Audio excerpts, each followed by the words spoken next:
Hi everyone. Welcome to today's stream. This is one that I've been looking forward to for a while, and I gotta apologize for like moving the time back so much. I initially intended to get here right after I saw the movie, but I kind of needed some time to decompress after seeing it. And so yeah, I went and got like some food. I really had to sit with this one. I really had to think about Dune Part 2. And I mean that in a very good way because I walked away. God, how do I describe I walked away from this movie, like every now and then, guys, there's a movie that comes along that just raises the bar, and that just kind of shifts like the entire cinematic landscape with its sheer quality.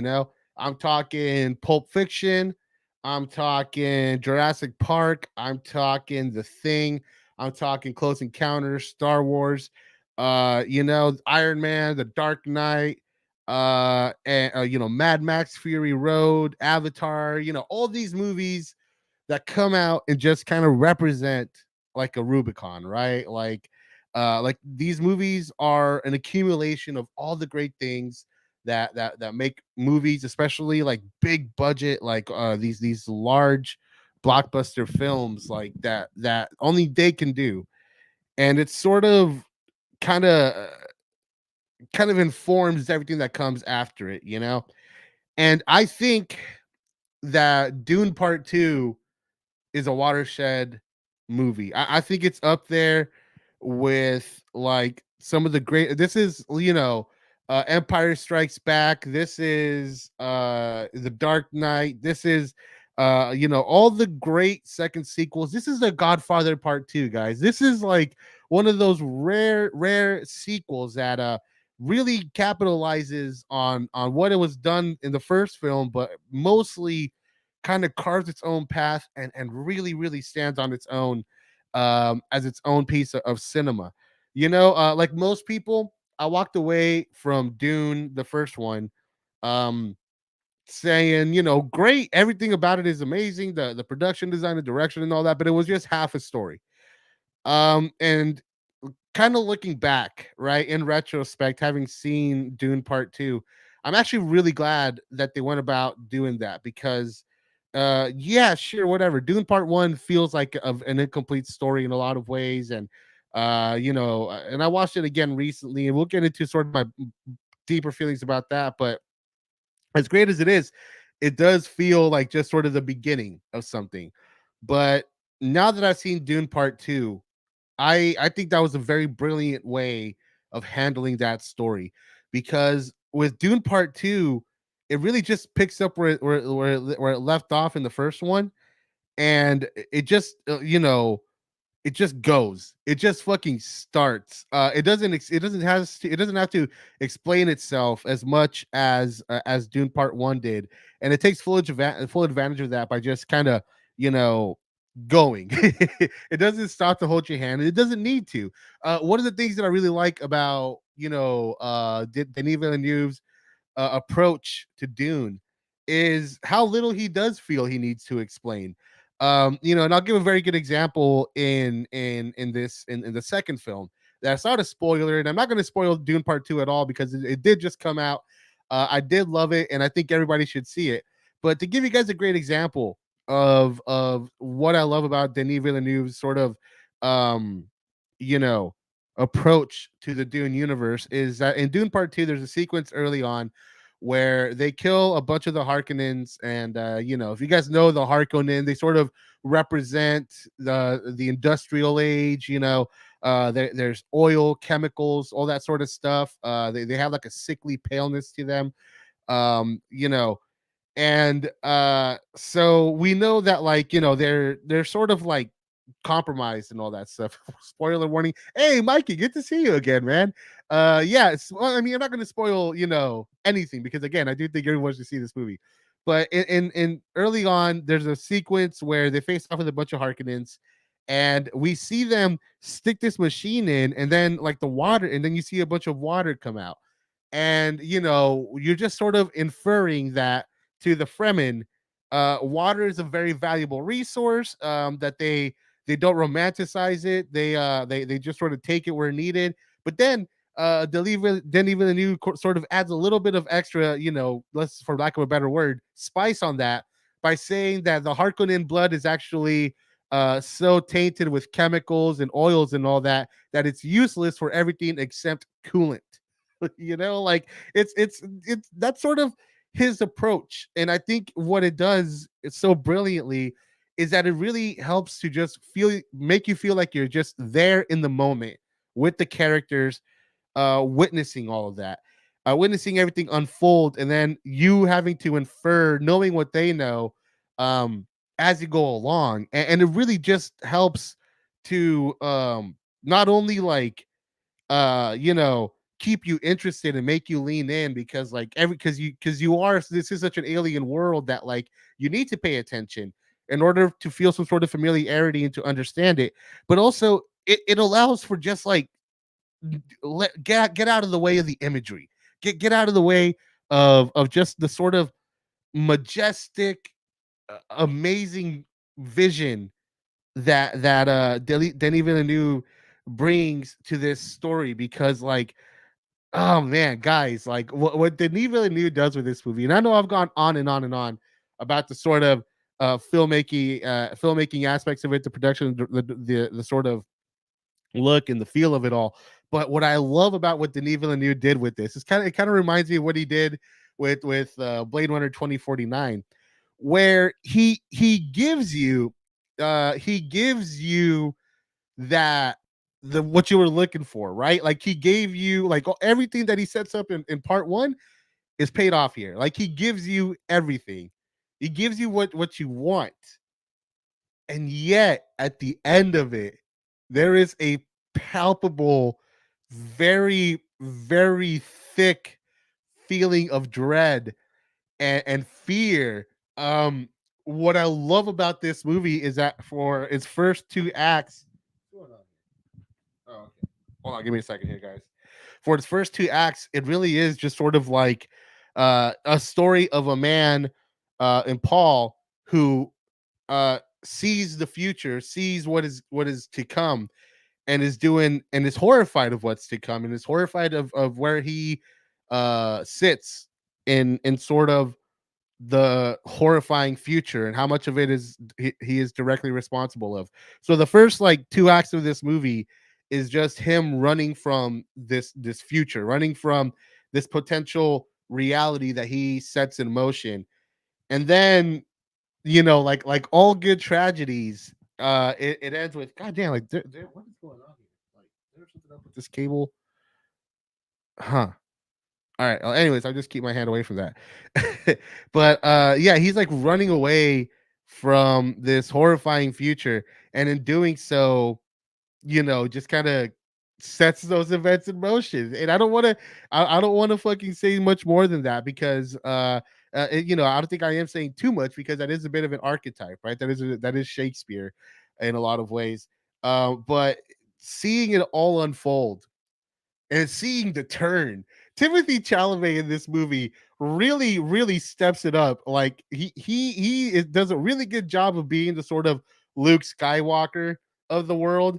In the first movie, when there is a point in this movie where where Paul Atreides just takes a turn. Let's just put it that way. There comes a point where he takes a turn, and it is a bold leap. It is a very bold leap, and it is a very borderline sudden leap. And to the point where it's the most unwieldy part of the movie. And the only reason why I don't say it as a negative is because it sticks to landing.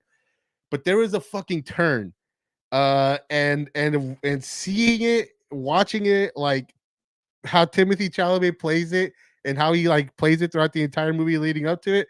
It's masterful work.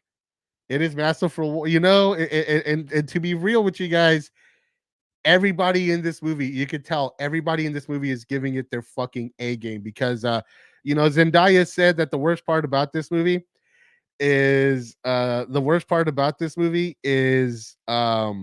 that she's never going to make another movie this good again. I believe it. Like this is a hard movie to beat. And I think it's going to be hard for her to get a role where she is given so much to do. She goes like it's so funny because in the first movie she's like barely there, right? You can tell she had like 2 days on set at most throughout the entire first movie. And in this movie, like she is the heart of this film. She is like the bedrock of it, and she's like what everything is riding on. And when it all comes to a head, like she really that sort of like the movie carries like switches the responsibility of whose story this is and just like puts it on Zendaya, says, okay, now it's now you got to finish this up, and now we're following you. And when that turn happens, it's yeah, again, like everybody is really at their A game here, but I'm millennial, like I consider Chalamet and Zendaya Gen Z actors. So like they've always kind of had this like their kids vibe about them, but no, in this movie, both of these actors really, really God, there's I this is sound so fucking corny, but it feels like they grew up and really came to their own with these characters because I by the end of it, I took them very seriously as their tragic, horrified, and horrifying selves. I want to get into some of the stuff here. Mikey J. Side, he said the movie was great. Some of the stuff felt like the trippier parts of 2001. Oh, yeah, no, dude, I was lit as hell when I went to go see this movie. I recommend it. Like, I can't go watch movies like past 3 o'clock in the afternoon anymore. And so I went to this one early and high as fuck, and it was a great way of experiencing. I'm not gonna lie. Let me get to Fade Rotha because he looks very different to how he is described in the novel. Okay, I'll get to that in a second because that is one of my favorite things, and I haven't seen a dressing. Yeah, right. Holy crap! When that fucking like the final act of this movie is just the stuff of fucking like there is a reveal in this movie that other franchises, the entire franchise would be working up to this one point, right?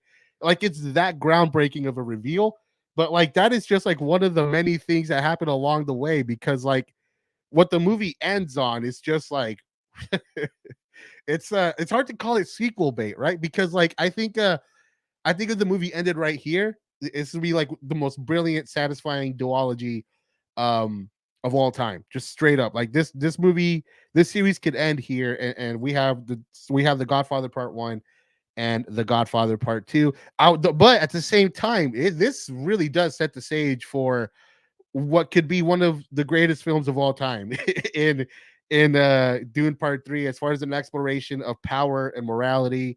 Um and yeah, that's all I'll say about that. But yeah, no, you're right. Like that final scene, that the big one it is just like what it's a meal. It is a cinematic meal that's just like everybody is just chewing on it when you're watching it, I'm sure it'll be okay if you drop small spoilers. The book is a classic of the genre, and most people should know what Paul ends up doing. Maybe, but to me, I don't think I need to spoil too much when I talk about a movie because I'm just trying to describe the experience here, with a one-liner leading to the greatest war crime ever depicted, pretty much. Yeah. But like God, what was I gonna say here? Yeah, okay, so let's talk about a couple of key scenes here. One of the things that I do want to talk about, because this is probably one of the greatest fucking things I've ever seen ever, fucking flat out. We take a little trip to the Harkonnen homeworld. I think it's called Gitas Prime. And what I didn't know about this, because I didn't read the books, is that the sun is black in the universe where Getty Prime is or whatever. The sun, it's so crazy. You're transported to this world with a black sun, and what the movie does with that, yeah, it was an infrared photography. Is that what it was? Because like, yeah, the way that they play it out is that it looks like it's a black and white movie essentially throughout that segment. Like it's all in black and white, but they do something with it. I guess it's infrared, but it's different, right? Because black and white is colored filtered through like black and white. That's it, right? But with Dune, it feels like you're living in a world where life is in black and white, you know.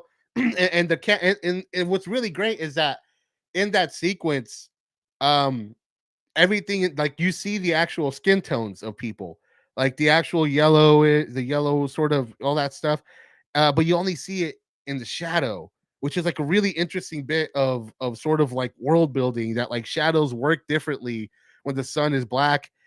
And like what's so crazy about it is that like it bathes the world in a consistent like white light, and the way that like sort of the materials that the production design used and the makeup and all that, the way that it all soaks up light, it really, really does feel alien and foreign and totally unique. And it's one of the many things in this movie that justify the ticket. I saw it. By the way, just to tell you guys how much I enjoyed this movie, I went to go see this in IMAX, 70 miles away at the IMAX theater, because I mean, it's same thing with, with these kinds of movies. That's the only way to see it, in my opinion. And I'm happy to report this entire movie was shot on IMAX. Apparently, the whole movie, all the way through, filled up the entire screen, not just like little sequences like most of the time.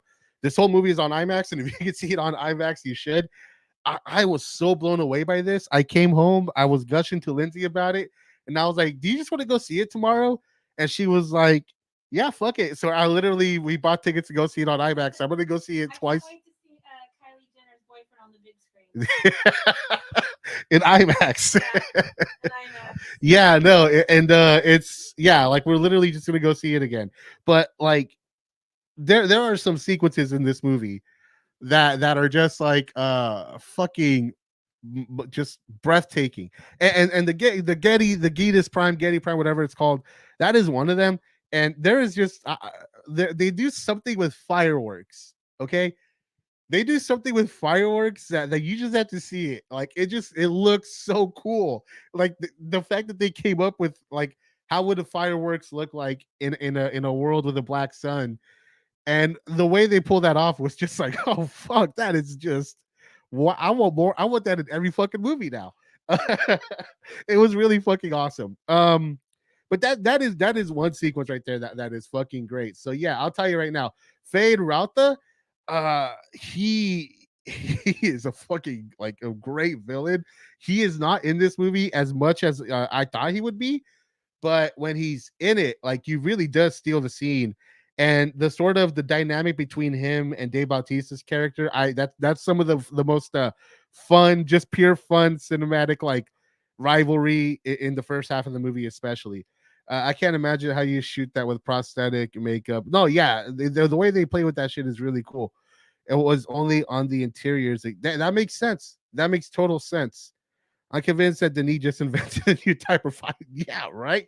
It's so cool, guys. Seriously, like that. And enough of like that. That was that right there. Like when I saw that, I was like, Denis Villeneuve, you French Canadian son of a bitch. You did it again. You fucking, you just you came up with something amazing that no one's ever thought of, and just perfectly executed it. And there's just like such a majesty to this movie. There is such a fucking pure like and in the most literal sense, not like in the whole awesome, dude. No, like literally awesome, like just inspires awe. There's a sequence early on, and we saw a little bit of this in Dune Part One with the Sakar the Sakaris or whatever, the the sort of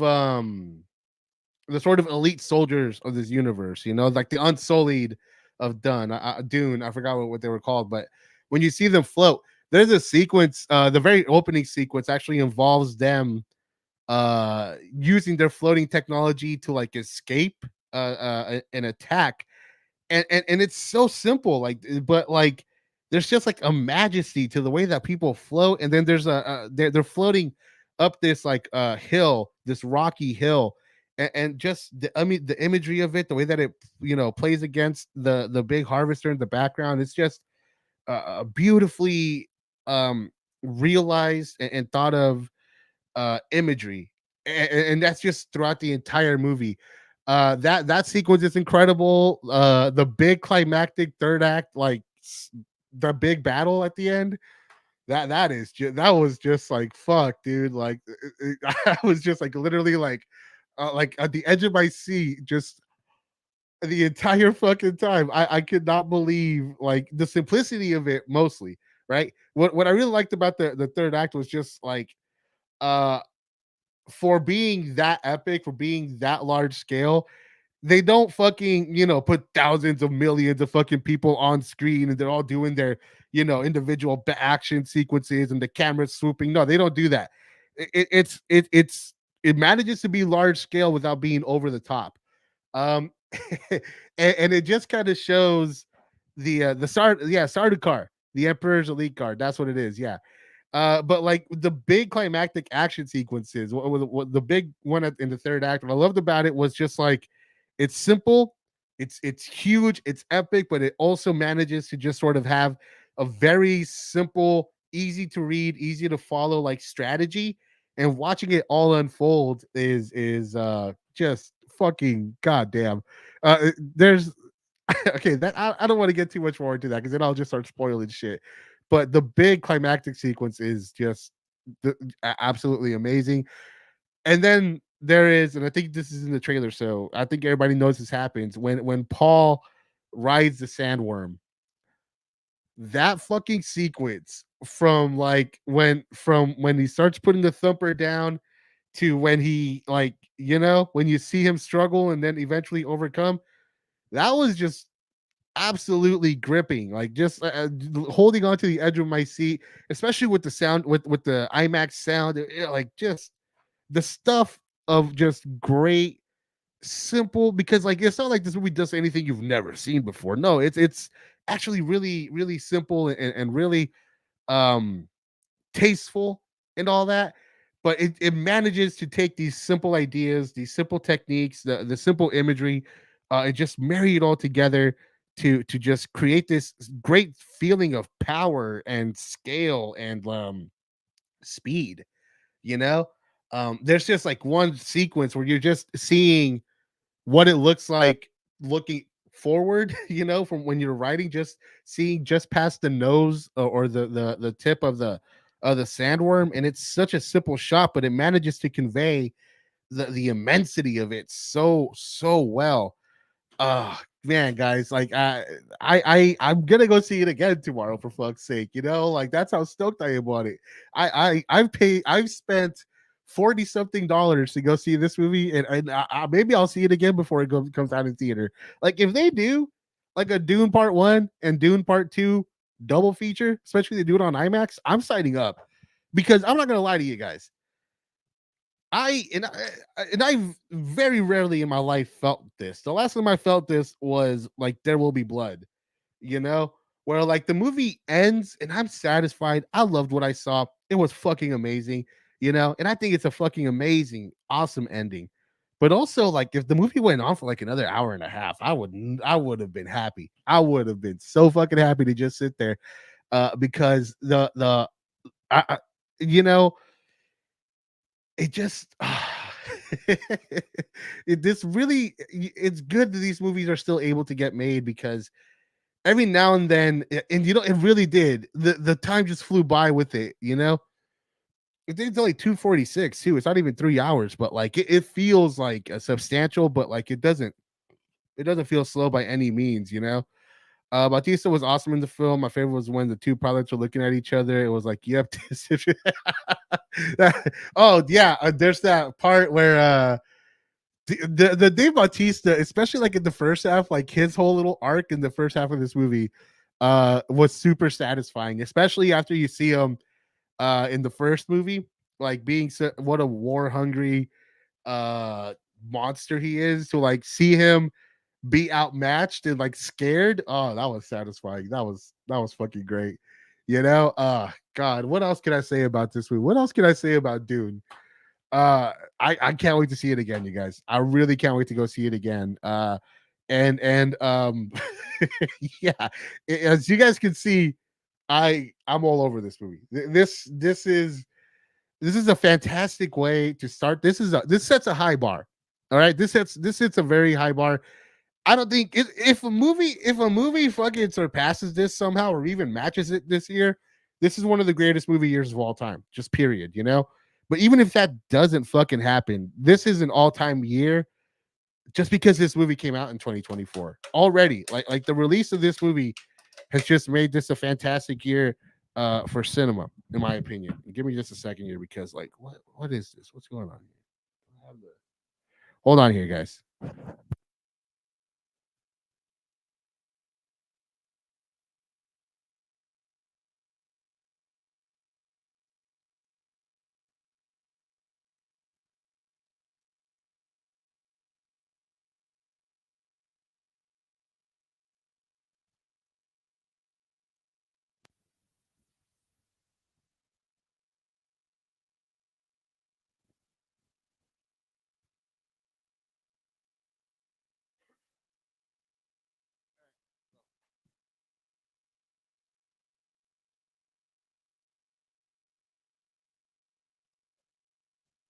All right, well, I don't know what's gotta get this dog hair off of there. Okay. Dog ownership, guys. Dog hairs everywhere. Okay. But yeah, that was Dune. Let me see. I'm glad the Beast Raban's given more prominence in the film. He is overshadowed through much of the novel. I mean, he has way more of a presence in the first half than the second half, but he has a good arc. He definitely has a great arc in my opinion. By the way, something that I really enjoyed was that some of the some of the action sequences, some of the fights in this movie are the sort of fights that most franchises like build up to over several films, and this movie manages to like build it all up within one and pay him off within one or two, and does not feel like it shortchanges anything. Like some the fighting in this movie is short, vicious, and very effective, which is something that I really enjoyed. Where Bond is waiting outside the Baron's room with the screen. Oh yeah. Oh, that was a great. That's how they introduced the Harkonnens in this movie. With literally screams of horror, which is what you want, which is what you want for the introduction of the Harkonnens, in my opinion.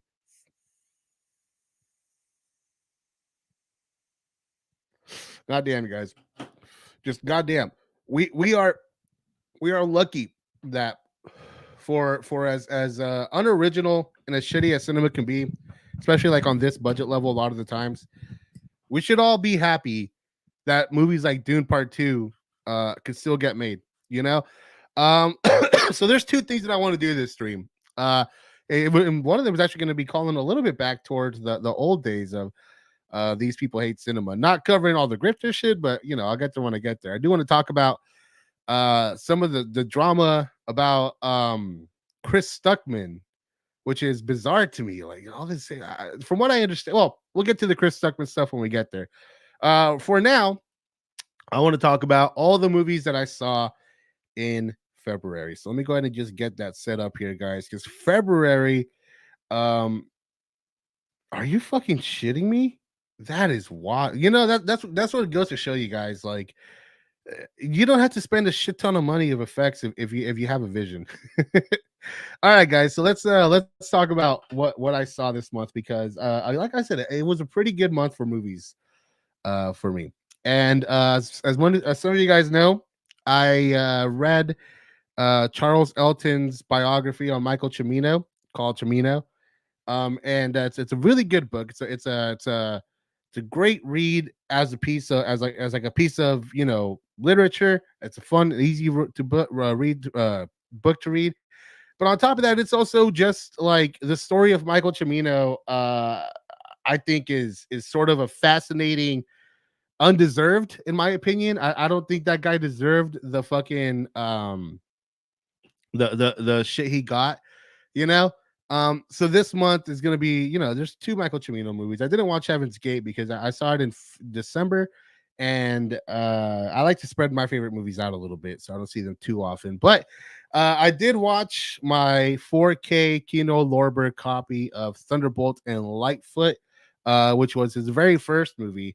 And I'll just read my review right here. I said, oh, okay, yeah, I want to know. Yeah, every Chimino movie makes better sense in retrospect and is better on a second watch. This one is no exception. This is a movie about friendship, and I think Chimino is trying to say something about America with Lightfoot, but what that is will require more viewings. A more interesting watch once you learn more about his career too.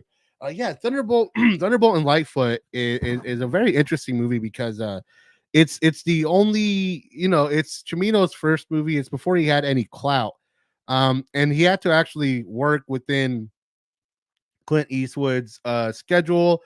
He was a producer on it, I believe, and an actor. And he even told him like, "Hey, I'm giving you 3 days to show me what you got, and if I don't like what you do, I'm taking over as director." So, with Thunderbolt and Lightfoot, Chimino actually had to, like he wasn't allowed to just like take all the time he needed till like the cloud was in the right position in the sky. He had to work fast. He had to work cheap. You know, something that Chimino never did again, even after his career went down the shitter. But what's interesting about Thunderbolt and Lightfoot is how much of Chimino's work, his style, and all that still sort of shines through. Because like a lot of Chimino movies, this is a movie very much about masculinity. And once you know, as someone who read the book about his life, some of the revelations in that book about um, Chimino and his own sort of relationship to masculinity and all that, it's a very interesting sort of watch.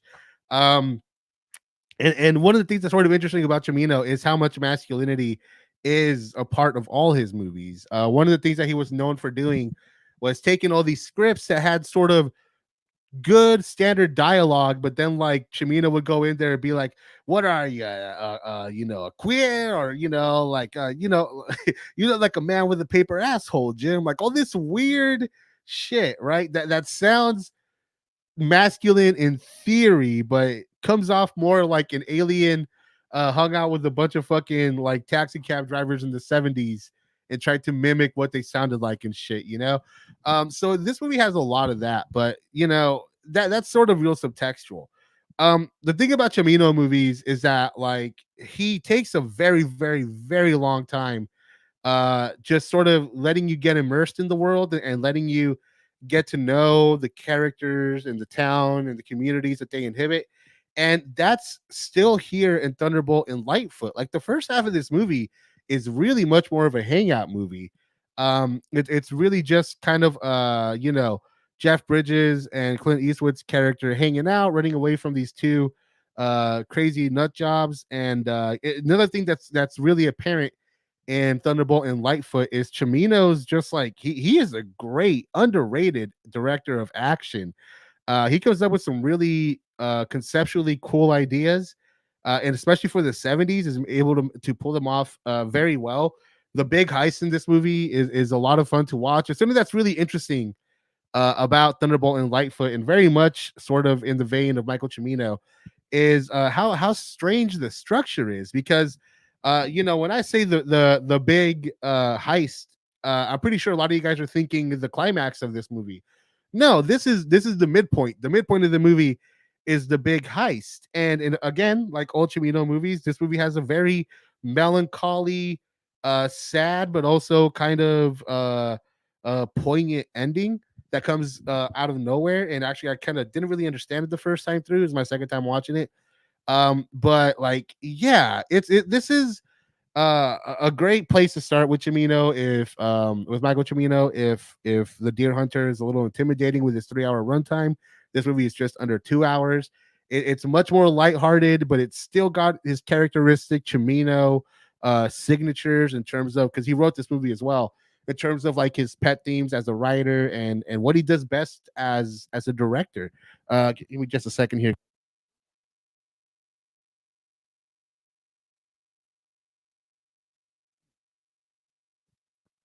Yeah, and that's Thunderbolt and Lightning. So when I was a kid, I grew up when God damn it, give me a second here. So around the time that the first Scream movie came out, I was just getting into slasher. Well, I was into slasher movies for a while, but but when Scream the first Scream movie came out, that's when all the other kids around me started getting into slasher movies and horror movies and stuff like that. So Scream has always been my franchise, considered sort of my childhood slasher horror movie franchise. But I never saw past the third movie. But it's funny though. I did watch. I did manage to see all three Scream movies in theaters when they came out before I turned like 13. But that's the 90s for you. But yeah, I never saw past the third Scream movie, and after hearing that Jenna Ortega and Melissa Barrera did such a great job in the second two movies, I got a little curious. So I was like, you know what? I want to go back and watch Screams 4, 5, and 6. And yeah, let's get to the first one. Scream 4. Excuse me here. I watched this one, I think, on the third. Let me see. Oh yeah, no, February 4th. And my review is I haven't seen any of the Scream movies since part three came out in theaters, and I thought I'd finally get caught back up. Given that this had Williamson writing and Craven directing once again, it felt very familiar right off the bat. I liked the triple fake out at the beginning. The first act was really strong, and the whodunit mystery carries the second act through a series of fun scenes. The big reveal is interesting, and I like what it's doing with the idea of a reboot, but it does feel a little long in the tooth. I also found the big bad to be a little too over the top, even though the killers always tend to be in this series. Maybe it's the circumstances of who they are and how forced the motivation felt in that sort of old man makes satire about youth culture they barely understand sort of way. And it feels a little too superficial to have much bite. It is otherwise a fantastic send off to the series from its original creators, and Craven really shows his mastery of the horror genre in his direction. Gotta love how this series spins a solid who done it too. Yeah, Scream 4 of the three that I saw this month. I'm not gonna lie, this one, yeah, they did make six of these things. Yeah, and honestly, like um, as much as I like Scream 4, and I did like Scream 4 quite a bit. You know what? I'm actually gonna bump this rating down about half a point to 3.5 because after seeing Scream 5 and Scream 6, this movie really, really suffers in comparison. Not to say that it's all bad by any means. I think it's still uh real classic Scream, but and it really is like Wes Craven. Like I think this might have been his last movie if I remember correctly, but you really feel like this is the product of a director who understands their strengths, their weaknesses, and plays very well to them. Like all the killing scenes are pretty solid in this. I think they're the best as far as the Craven movies goes, but I think later on the latter Scream movies really stepped that up a notch. So again, everything that is good about this is just way better than the other ones. And because they're all sort of close together, like I can't give Scream as high of a rating as I gave the other ones. But yeah, that doesn't mean the Scream 4 is bad by any means. It's just like seems a little stock. It seems like a little like what well, okay, we'll talk about Scream 5 when we get there, but we'll continue on here. Let's see. Uh I guess there were unanswered questions after the first five. That's okay, but see, like that's what makes it interesting though. Because you're right. Like you're absolutely right with having that attitude.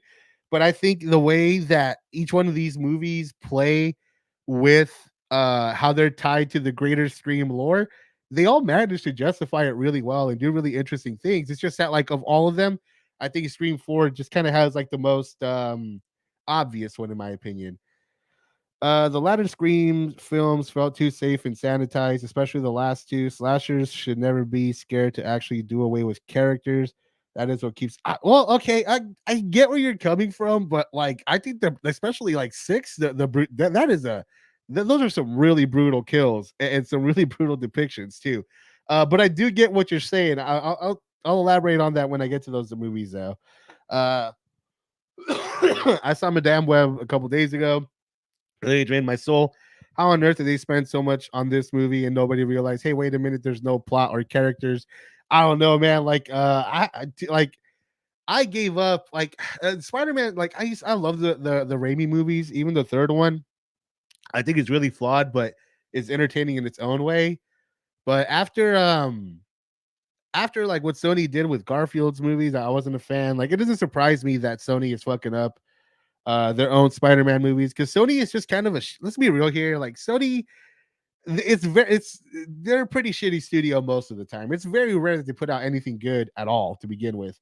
Um, if only they ran their studios, their film studios, like they ran their animation and game studios, you know. Raimi always went and like boldly. Those are like Sam Raimi as Sam Raimi movies. Like Mark Webb's, like his Spider-Man movies feel so like just like a guy who just should not be making action movies, you know, like just a lot of interesting stuff that sounds like something that a guy who is forced to make an action movie will come up with, not stuff that he would like organically conceptualize and want to see, in my opinion, you know. And this is a really interesting one. Lisa Frankenstein. My girlfriend was working a ton this week, and this was like the only day off, and so I was like, you know what, fuck it, I'm gonna call in sick. And then we just had like a really really nice day. We went back and visited our hometown. It was a really nice day. uh we were just having like a really, romantic day, just me and her. And so we decided to go watch this movie, Lisa Frankenstein. And for and like it was just a great movie, right? Because like in our hometowns we were both such like outcasts and such weird kids and stuff like that. And this is a movie about weird outcasts falling in love and stuff like that. So it was just a really good movie for the vibe of that day for me and my girlfriend. And on top of that, like, this is not a perfect movie. I'll tell you guys this. Like, this is the kind of movie that, a lot of those, like, script bad, therefore movie bad channels, like, could fucking have a field day on, because there's like a couple of things this movie sets up that doesn't get paid off. There's like the structure is really messy, and all that shit, and like the film has a very strange morality about it. The ending is very bittersweet in a very unique way. But you know what? All that shit, like, read between the lines here. What I'm saying is Lisa Frankenstein. It's a very unique movie. It's a very interesting movie because it's so unlike. Oh, hey, Jeremy, you saw this one too. I think I actually read your review. I'm gonna read your review here in a second also. But like, Lisa Frankenstein is just, it's a bit of a mess. I'll be real with you guys. It's a bit of a messy movie, but I really like what it's going for. I really like her journey, from this quiet girl to this girl who sort of takes ownership of what she wants and all that stuff. I really, really enjoyed watching her kind of go through that. And just like on a purely sentimental aspect of it too. Like, my mom, she loved like Cindy Lauper and Madonna.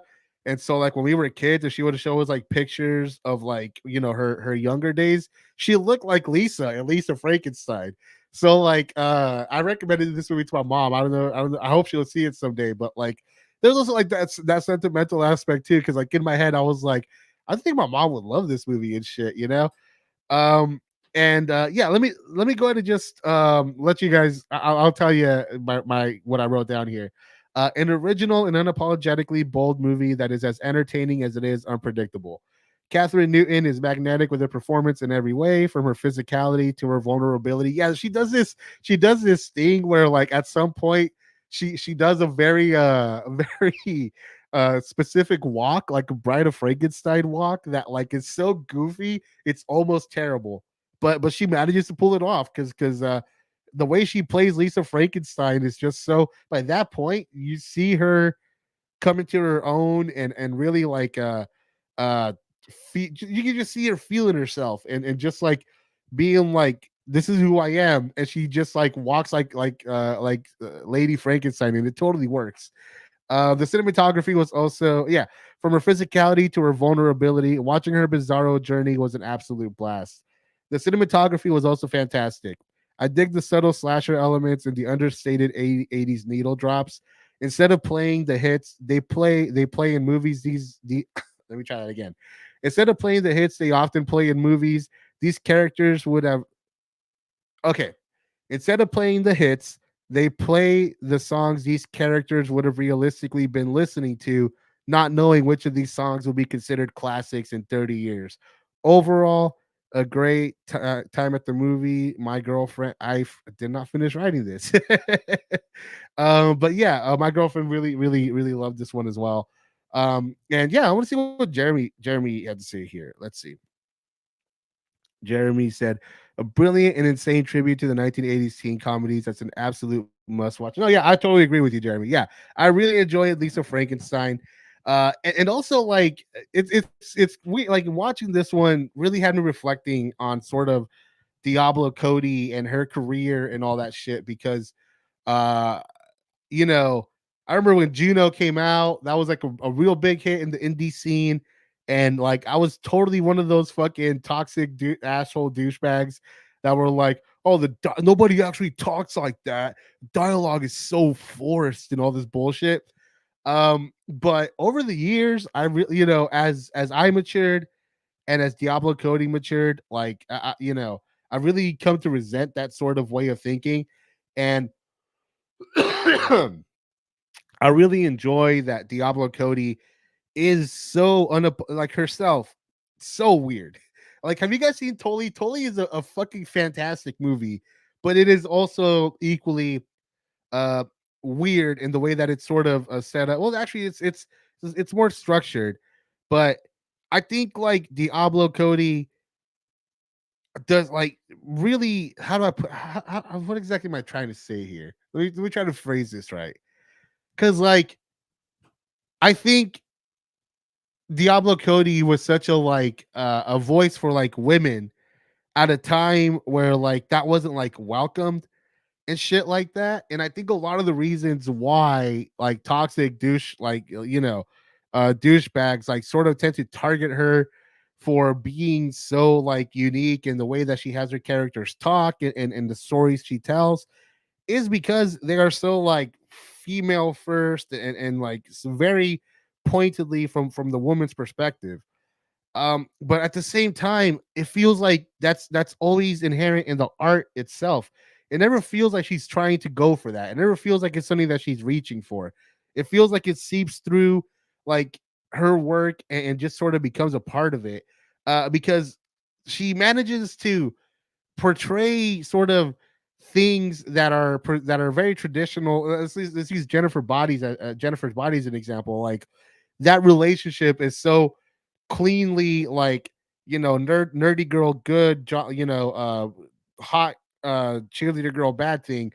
uh but because of her perspective and I think her sort of humanity, like she manages to sort of present these familiar conflicts in very refreshing ways. And I think the way that she does it in this movie is very much in line with Megan's Body, because like she has a sister who is like this super popular cheerleader, but she's like kind and very loving, and like especially in her family, like her only like real okay, it's my dog. God damn it. But yeah, it's like her only real like confidant within her own family and shit. And it's a really awesome dynamic to see play out. Give me just a second here, guys. I'm gonna get my dog to stop barking.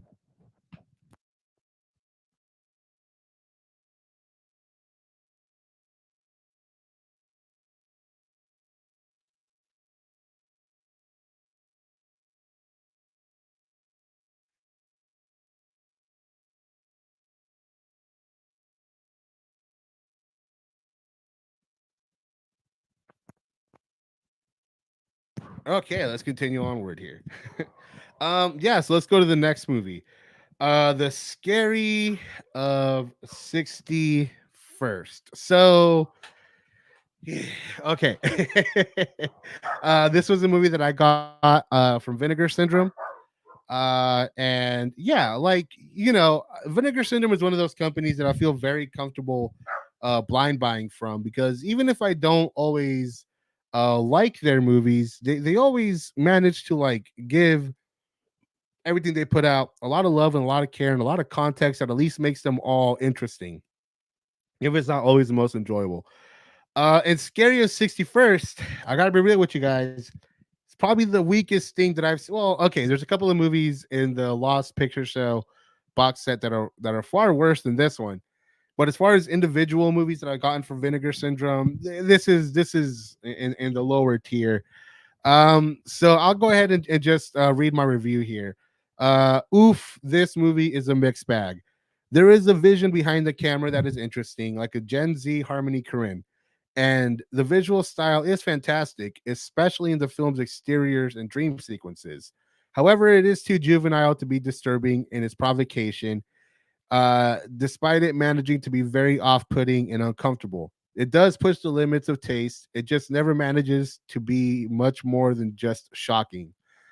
Despite that, the film needed more coverage, just a few close ups or breaking up some of the dialogue sequences to keep them more visually interesting, or maybe even cut to better takes than the ones you got in the master.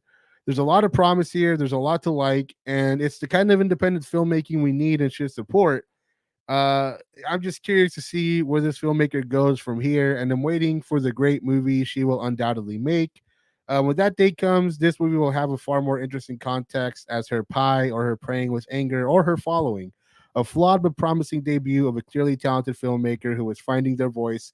Until then, it's just a wonky yet ambitious and original indie movie. Yeah, this movie, okay, so it's directed by this girl who she has a podcast, the Red Scare Pod, which from what I understand is like East Coast Gen Z indie sleaze.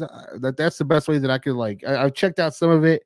Um, Not my thing, but it definitely kind of has that sort of point of view. It has an interesting premise, like the idea that these two friends live in the house that used to belong to Jeffrey Epstein, that he would use for his horrific acts. And the movie manages to spin like a little horror tale out of it, and it is occasionally interesting. Like every now and then, there's some interesting moments, but overall, it is just kind of a mess. Just like it feels very first drafty, like they just threw a bunch of ideas together and like didn't connect it all that well. And there's just one actress in particular who is just bad. Like I'm sorry, she was just not very good. And I'm not saying she was badly directed. I mean, she lacked skills as an actress. And I get the feeling that the cast is made up a lot of the director's friends here. And I think she probably could have it would have helped to get someone else in that role. Yeah. Again, you know, the Vinegar Syndrome set is great. Like a lot of really cool and interesting special features that are worth checking out. And I'm not saying that like, well, I don't know. I don't like throwing away. I don't like throwing away releases even if I don't like them. But if I ever get rid of something, it's probably gonna be this one. You know. Oh, you've seen it. I watched this on Shutter. The idea was better than the execution, but I'm happy to see exploitation films still being made.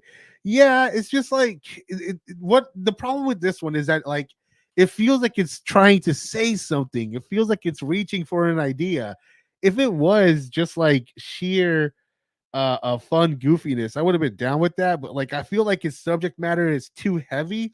The character of the girl with the rich dad, I mean, it is classic exploitation. I'll give you that. But I think at the same time, like it was a little too heavy of an idea and a concept for that to work for me tonally. But like you said, it was an interesting idea, poorly executed. However, I see a good director here. I see like this movie working at some level. It's just not this, unfortunately. But let's move on to the next one here. And this one was, this one was quite a watch. This is Adam Curtis's hypernormalization. Um, as a lot of you guys know, I'm a political guy. I like politics and stuff like that. And I like to think that I'm very fair. You know, I don't like shut myself off from like opinions that I disagree with. But I am very choosy in terms of that. So going into this movie, you know, I went into this one being like, I don't know if it's leaning left, leaning right, but I've heard a lot about this movie being very eye opening.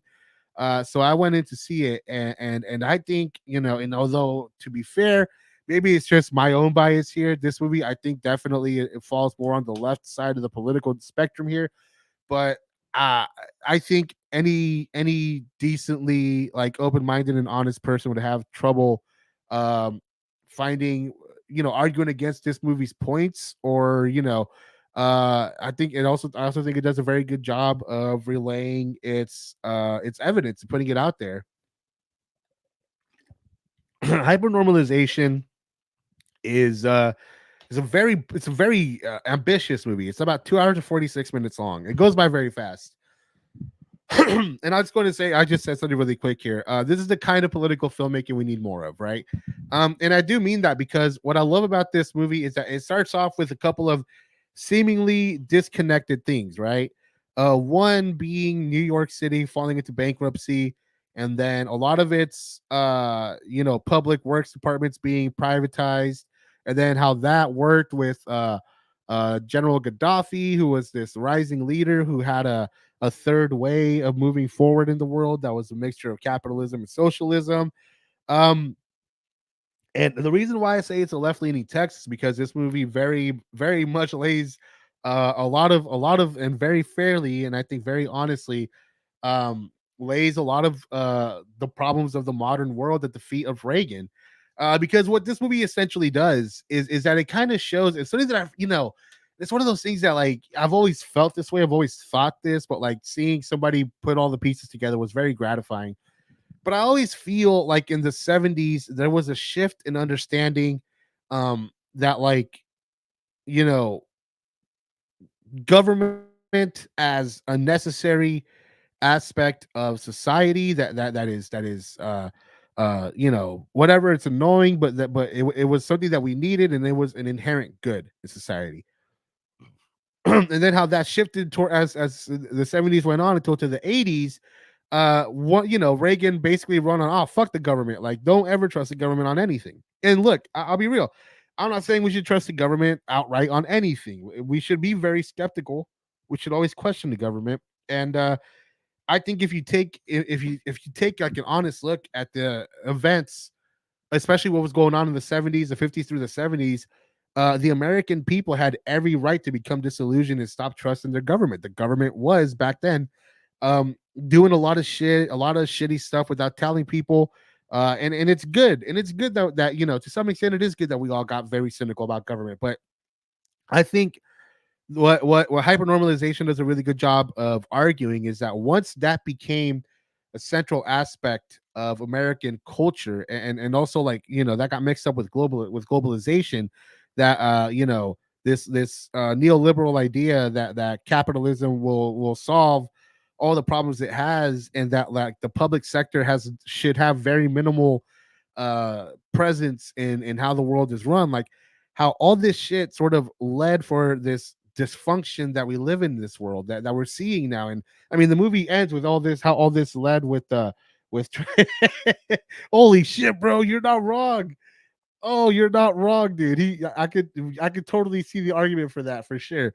But yeah, like I think what this movie does a very good job of sort of outlining here, and I think in without a way that lets anybody off the hook, left or right, which is why I think everybody should see this movie, is that I think it very brilliantly kind of shows you how this cynicism is earned. Don't get me wrong, it's totally earned, and there's a reason why it exists, and it's valid. But the longer we keep up with this cynical idea that government is inherently bad and that we should never trust, we shouldn't trust it outright. How this is going to continue to lead to our doom, and it's something that I genuinely believe in, man.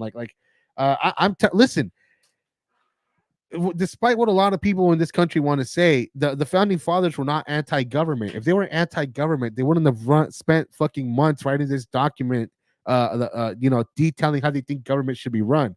They would have simply fucking gone together and said, "Fuck the government." That did not happen. All right, like government is shitty and it's annoying, but it's important, and we need to respect it, and we need to utilize it, man. Like it's so crazy. We have all these fucking problems, and we never turn to the government to fix it, even though the government's problems to fix. Like that's it's how are we ever going to solve these problems if we don't hold the appropriate fucking parties responsible? How are we ever going to fucking do things for the greater good and we keep the greater good in the hands of people who are incentivized to be as selfish and self-serving as possible? Like it sounds corny, and I hate even sounding like that because I feel like I sound like a cheese ball when I talk that way. But at the same time, we could all we could all use a little fromage in our DNA these days, you know, because government is a tool, and like all tools, they have a purpose, and we need to wield them effectively. That's just flat out, you know. And again, hypernormalization does a really great job of showing us how everything that sucks now is a direct product of this sort of easy, cynical, lazy, pseudo intellectualized disillusionment in a lot of ways. Are you implying that the founding fathers who literally set up and immediately began running government weren't anti-government? Hey, you know, don't shoot the messenger here, man. I'm just putting two and two together.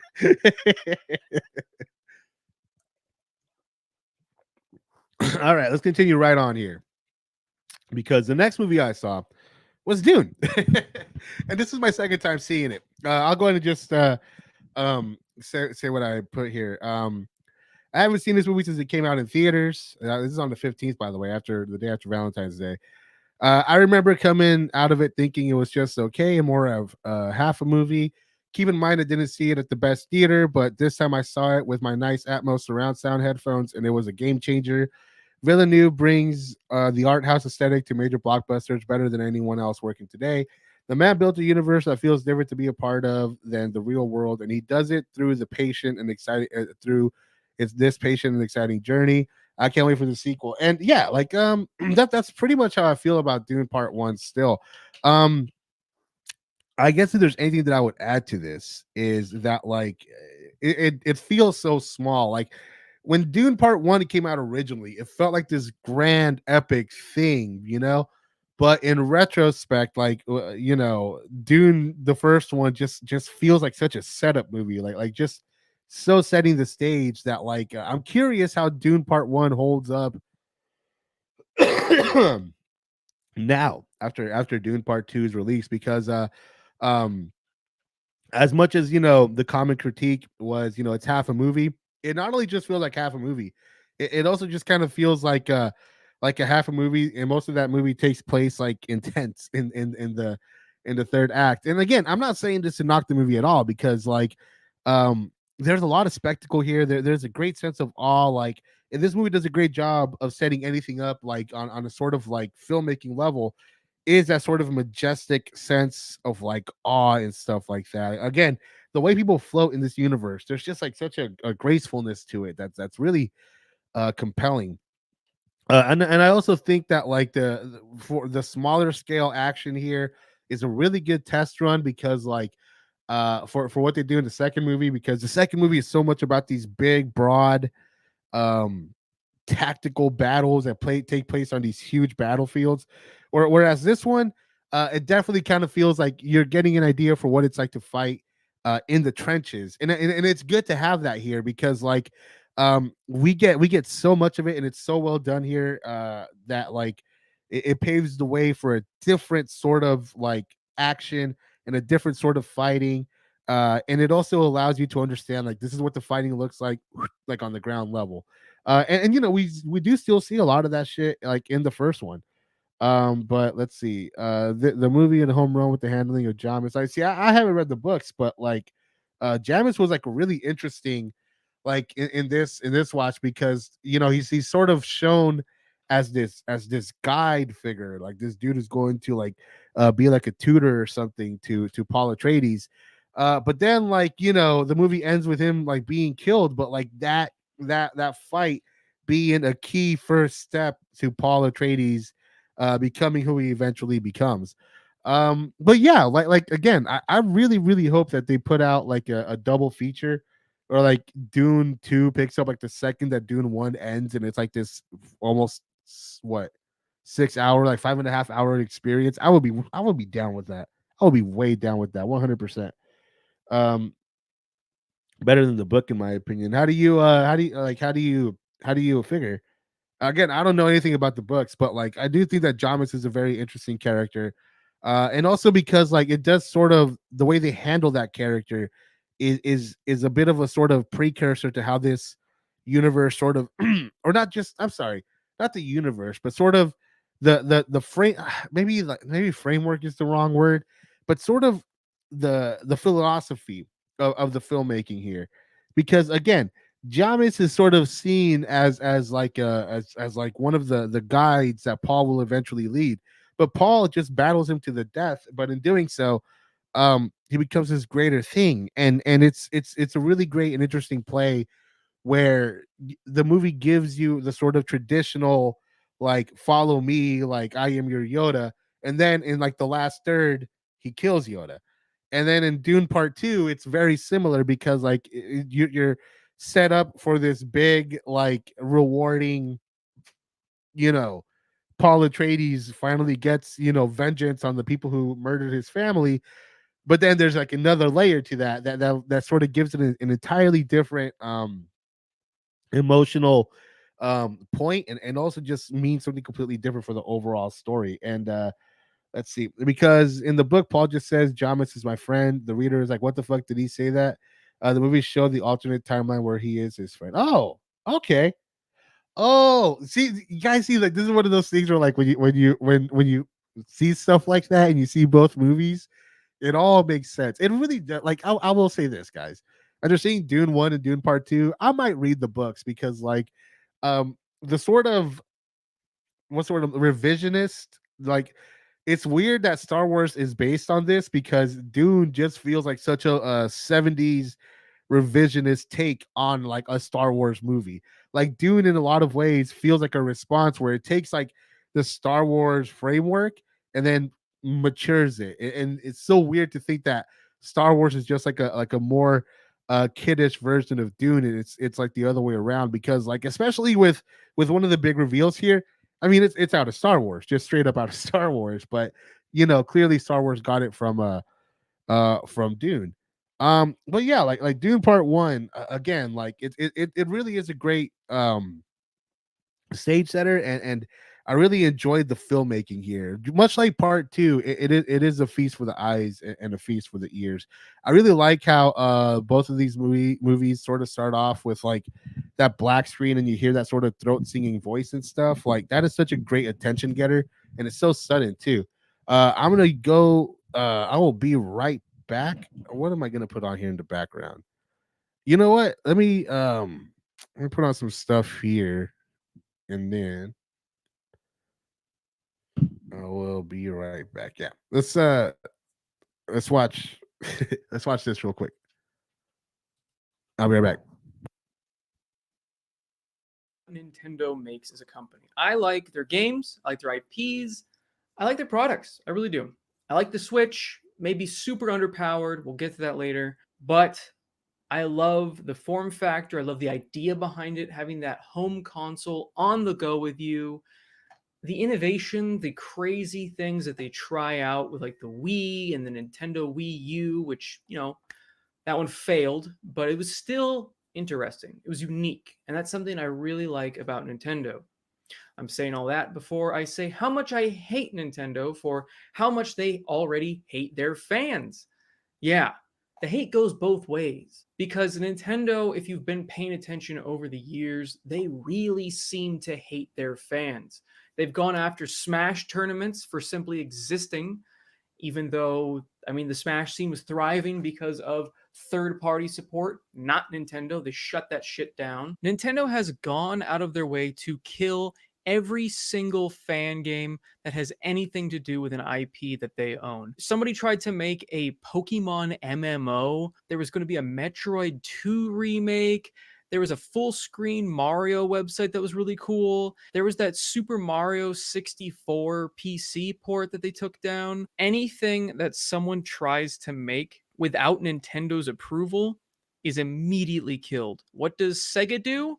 They hire them. Speaking of killing things, Nintendo keeps trying to kill Nintendo emulation because they took down a bunch of ROM sites and they've gone after people that were hacking their Switches and selling hacks for Switches. They went after a guy that was selling hacks for the Switches. Okay, this just shows how petty Nintendo is.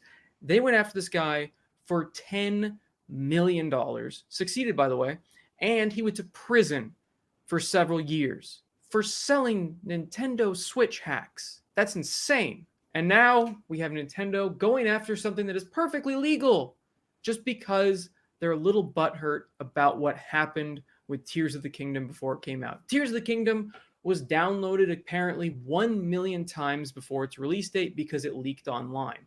Was this Yuzu's fault? No.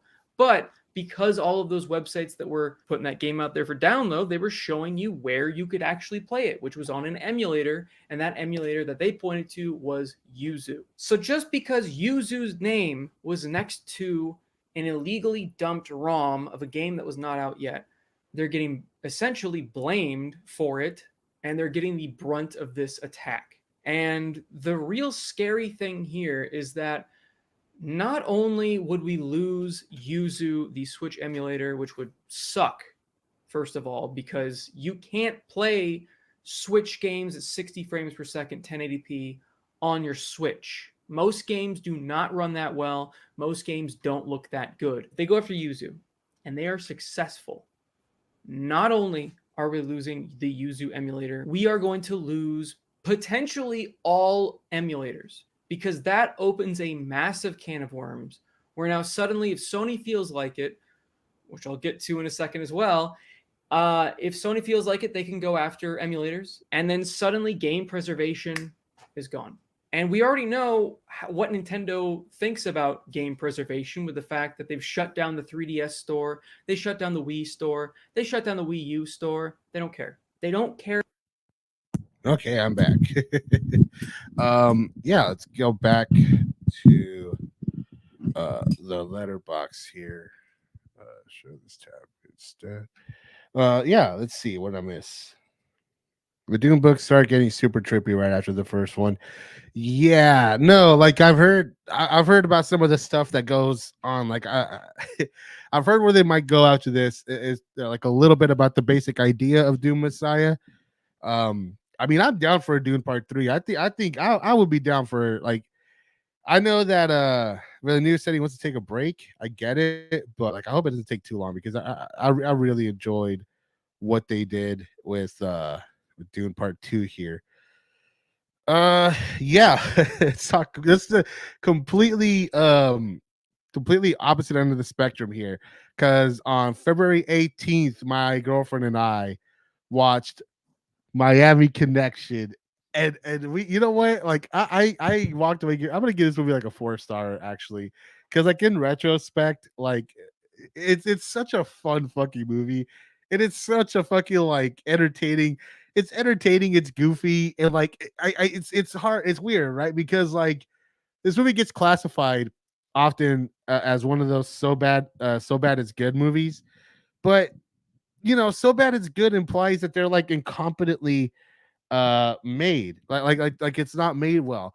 And I don't think that's Miami Connection. No, this movie, it's competently what made, like the thing, like there's some impressive like imagery here, including one where they shut down an entire block and have like this list all these cars and all these costumed up extras like lined up and shit, and it's like a I just wanted to say something. That movie looks exactly like the music video for Separate Ways from Journey. it totally does. It's like watching the same thing. As I saw the music video, I was like, this looks exactly like Miami Connection. It's like straight out of 1987. It's so perfect. I love the movie, honestly. Yeah, no, like honestly, like we like we were singing friends for eternity, honesty and loyalty stick together through thick and thin. Friends forever, we win together. We're on top because we play to win. No, guys. Miami Connection is not a so bad it's good movie. It's a good fucking movie. It's just like these people like they made the movie they wanted to make, and what they wanted to make was fucking goofy as hell, like but super like what really works in this movie's favor is that it's so wholesome. Like it is a movie about friends. It's a movie about like orphan buddies. That's the best part. Is that the movie is just very wholesome, and it's kind of rejuvenating in a way. You're just like, huh, like that is so refreshing to see, and it just works. It's just very perfect. Yeah, you feel like they really wanted to make a story about friendship, and like you can't hate that. And what I until the third act, until the climax of this movie, where we're just the shit hits the fan. I don't want to like I know like the final like title card of this movie is famous, so I don't want to spoil it for those who don't know. But like it makes sense that they had to do that because the climax of this movie is so fucking like violent and out of nowhere. Like it's like such a cheerful movie about friends and orphans, and then like in the end it's just like horrific violence where like the two dudes have this like look of like they're losing their fucking minds. It's so jarring. It's so awesome and shit. Like like you're saying about how it's like so violent, but it's like the violence and gore, almost like gore like, but it's like meets like Scooby Doo, like Sea Gang, but it's like very like violent and gross meets like that Scooby Doo esque like dialogue. Do you wanna reenact our favorite scene? I don't You know what I know what did? you're talking about. Oh, you know what I'm talking about. No. Hey, sorry about your brother. Oh, it's okay. I mean, like he tried to hit me first. I mean, he had it coming. Yeah, like it's all cool. Yeah, I would have done the same thing. right. But you have a dick, so it's okay. No, like that's it. Let me see what he's saying. Absolutely love Miami Connection, catchy music, cheesy dialogue, and heart. The final on-screen quote. Yeah, I love that final thing there. It's driving hilarious, such as the heartfelt and lost father. And I like how it comes back to that in the end. And like, I like how he keeps calling him a black American. I don't know why. That shit just cracked me the fuck up. But like Miami Connection, no, you're absolutely right, meanwhile. This movie, this is just a great movie. It's just a fun, wonderful movie.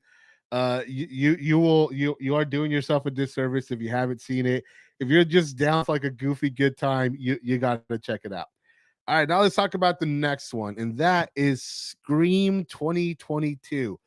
And I'll just go ahead and I didn't actually read my review of the. Did I read my review of the last one? Oh, okay. Yeah, I'll read my review of my Miami Connection. I didn't do that, so uh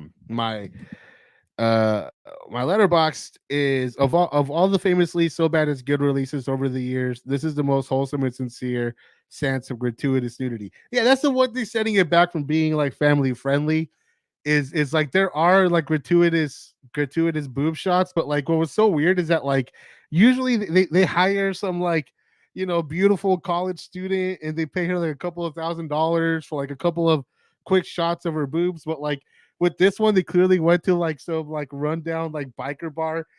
They probably went to like Sturgis up in South Dakota and saw some real backer babes. They're like, you want to see? They're like, With road miles on they're them. like, you want to see some boobies? Like, nah, we want to see some tits. Like that's what they were ready for.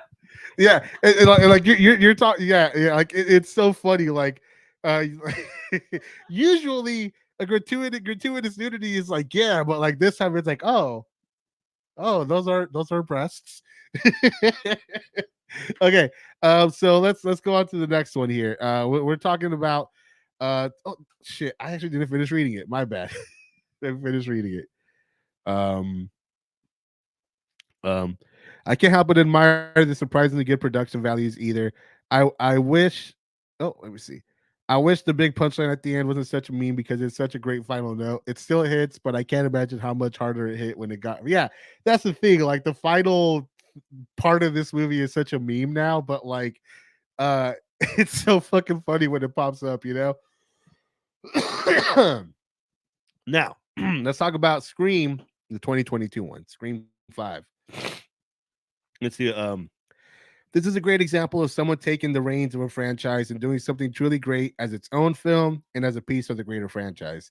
I found the vulnerable, sloppy, and chaotic Ghostface refreshing and horrifying. Yeah, that's something that I really liked about Scream 5 and 6 is that like the killer gets hurt. The killer is clumsy.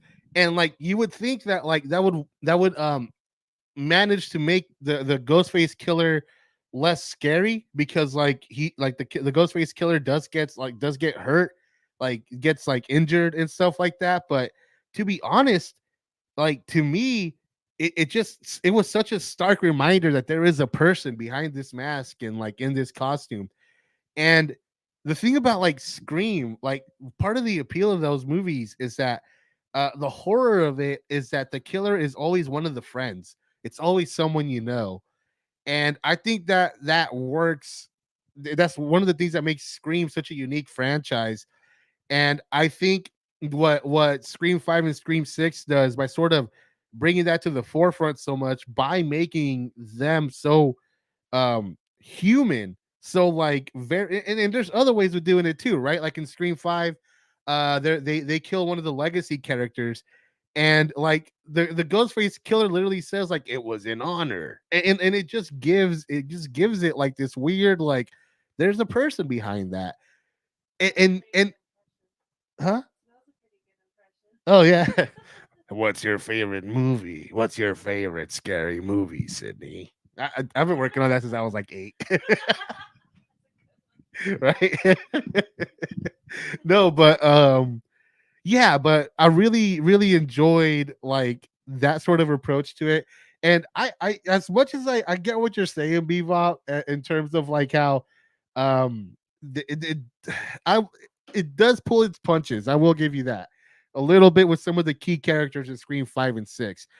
But also it's not like they go easy on them. Like when the main characters get stabbed, even if they survive in Scream 5 and 6, they get real fucked up. And let's talk like Jenna Ortega, like her I honestly think that her opening like encounter with the Ghostface killer, I think it's probably like the best in the franchise, honestly, because like and also another thing that both of the movies do with the opening like Ghostface scenes is that like it plays with whether or not it's a Ghostface killer, by like making him sound like a normal person before like slowly fading in and out. And the way that Scream 5 just kind of plays with that in the opening scene really made it entertaining. And yeah, like the one thing that I will say though is like the big problem with Scream 5 and 6 is that like right away I knew who like the main killer was. Like as soon as they appeared on screen, it's like, oh, it's that guy. But what's fun is that the Scream 5 and 6, I think they knew they made it a little obvious, and then they play with it by making those characters who like are, oh, clearly, oh, that's obviously the guy. Um but like the way that they play out in the movie, especially like it's more so in 6, but it's also here in 5. Like it really like makes you wonder, like, okay, maybe it is, maybe it is, maybe it is, or maybe it isn't.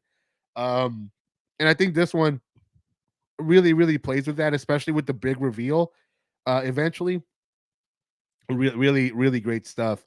Um, I really also enjoyed what they did in terms of their connections to the other, like to the first like cast, like Stu Mocker and the Jamie Kennedy character. I like those connections, but I think the Ski Ulrich thing was the most fun.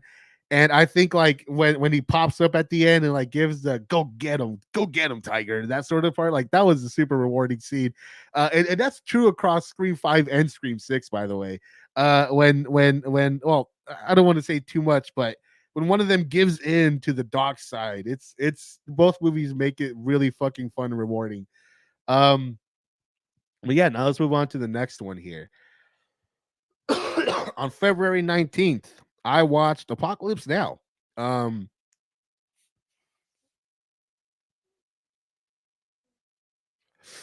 and funny enough, for the first time, I watched the theatrical cut.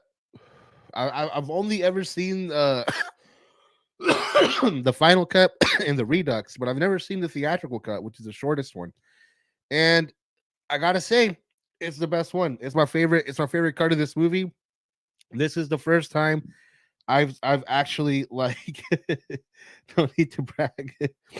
um yeah, but like it was the first time watching yeah, Apocalypse Now in the theatrical cut, and I really enjoyed it a lot more this time. Like I really felt it.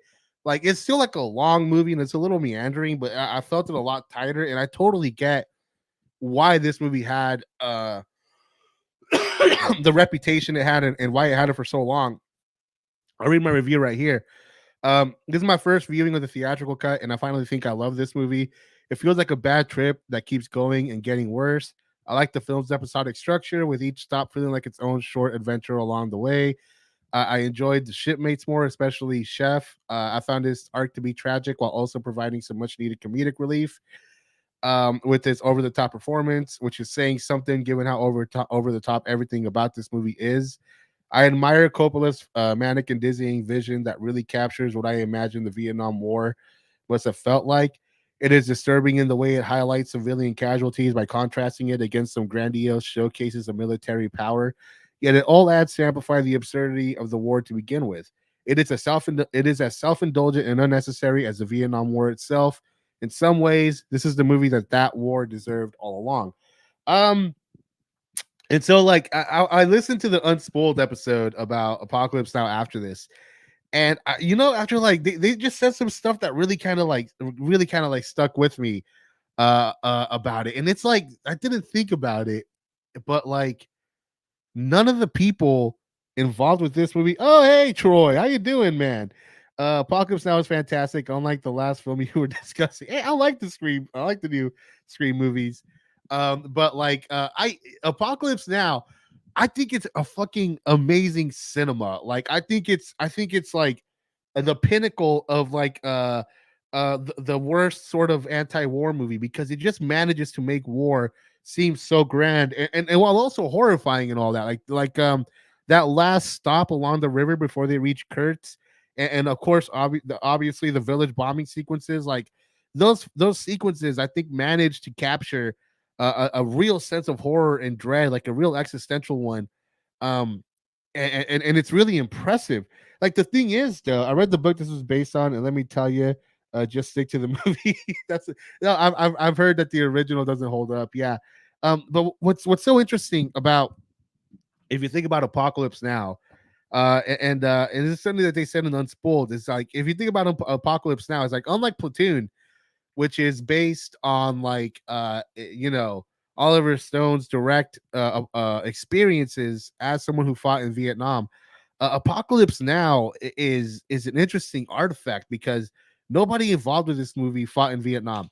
Martin Short or Martin Sheen didn't. George Lucas didn't fight in the war. Coppola didn't fight in the war. Fuck, I forgot the name of the writer, but he didn't fight in the war either. These are all people who avoided the war, and then like somebody conflated with the fact that like I think they made this movie, and I think Coppola purposefully sort of fucked himself up in pre-production because they wanted this movie to be their Vietnam War. Because I think they wanted to sort of have that experience of veterans. They wanted to sort of tap into that experience and all that shit, and maybe a little bit of that social clout. And if you watch it, like, yeah, like no wonder it's so over the top, and like it's so theatrical and so like so much like a product of cinema and stuff. It really feels more like a commentary on the perception of Vietnam War through television and through media than as a commentary on the war itself. And honestly, like, it's fair, right? Because like Vietnam War, what makes it so interesting is that like it's the first war that we saw on TV. And that's what's such a huge part of the negative reception of all that stuff. Anyways, like I think like with Vietnam, with Apocalypse Now specifically, like its place in terms of like Vietnam movies, which is not the only Vietnam movie I saw this month, but we'll get to that in a second. But what I think is really interesting about Apocalypse Now is that it's just as much like a movie about everything around it. You know, it's a movie about people who didn't go to war and sort of wanting to know what that's like and to be able to play in the playground of that sort of earned masculinity and shit. You know, like I think it's a commentary on the perception of war of Vietnam as a product of the media. Yeah, it's Milius. There you go. That's who it was. Yeah, I think Milius wanted to do that again because Milius was a fucking like rich kid. Like I think he has like a really, I think his real name is like Eleanor or some shit like that. Like one of those names that are very female coded but are actually like unisex or Marion or some shit. But like fact of the book was written in like 1902. Yeah, that's another thing too, like an adaptation of Heart of Darkness and stuff. Like Apocalypse Now is such an interesting movie because of its sort of grandiose vision, and also because like it's a representation of so many subconscious ideas, both in the filmmakers and in the zeitgeist, and also in the in TV and in film. uh, it's such a unique experience because it's almost not about a real thing. It's about like the ghost of Vietnam. It's about it's like an impressionist it's like an impressionist recreation of it that still tries to be like accurate in a weird way. It's a very interesting movie. He made Conan, so I guess he gets a pass on being a nut. That's true. Hey, crazy people make good art. Let's just be real here. Like, just generally speaking, crazy people unfortunately tend to make really good stuff. Yeah, now let's talk about Scream 6. And guys, I gotta be real with you. I loved Scream 6. I gave this movie, and by the way, this was February was a very good month for movies to me. You know, and I'll be real with you. Scream 6 was like it's gonna start a bit of a pattern here. This was such a great step forward for the franchise. It was enthralling from beginning to end. I knew from the moment the opening scene ended that this was going to be something special, and it did not disappoint. The move to New York really lends itself to a different type of horror. The opening sequence, bodega sequence, and the train sequence, especially, really took advantage of the setting in ways that were as impressive as they were original, especially the bodega sequence. Especially the bodega sequence, man. Like that was that. I think that's probably one of the best moments in the. That's not just hands down one of the greatest moments of the entire franchise, in my opinion. The set pieces in this film are the best. Oh yeah, honestly, I gotta be real with you. Scream 6, fucking top tier Scream. The final act is just relentless. The reveal was really clever.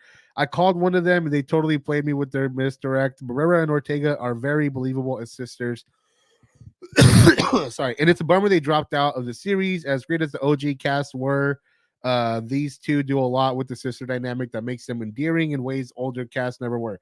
Yeah, I really, really think that the sister dynamic really brings a whole different layer of horror into the Scream franchise that the original four movies just didn't have, in my opinion.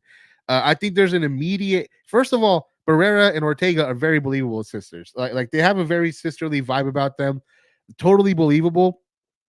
And I think that that manages to just like instantly make you buy into their connection that much harder. Milius is a hardcore war hawk. Everything he wrote was uber macho. I've heard that he was the basis for war. No, yeah, he totally is. Yeah, I think he even looks like Milius. But like it's so weird, man, because like we're talking about masculinity, and then we're also going to be talking about Chimino, and like especially if you read if you read his biography, man, like masculinity plays such an interesting role in all this. But we'll get there in a minute. Scream 6, guys, I fucking really enjoy this one. I really think that I really think that we're building up to something really, really fucking interesting with the Ski Ulrich's character coming back the way that he does. It's a bummer, man. It's a bummer that like they're out of the next sequel because like I think what this movie is setting up kind of really lands itself to something that would have been really large scale in a really interesting way. The climax of this movie where like they're stuck with like who the killers are. I thought that was fucking fantastic, and I think that was a really really good reveal that I did not see coming. It was a little bit cheap. I'll be real with you guys. It was a little bit cheap, but I think it was really fucking solid overall. The yeah, those three sequences that I mentioned, the opening sequence, the bodega sequence, and train sequence really really make this movie worth watching.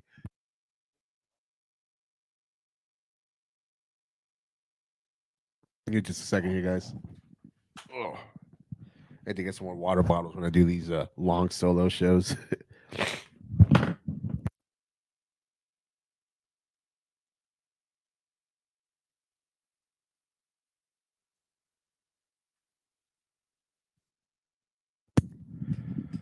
Let me see. We're telling Colin Firth is a Ghostface killer in one of these. I will buy everyone watching this a streamed copy of this movie right now. Which one's Colin Firth? Let's see. Colin Firth. Hold on.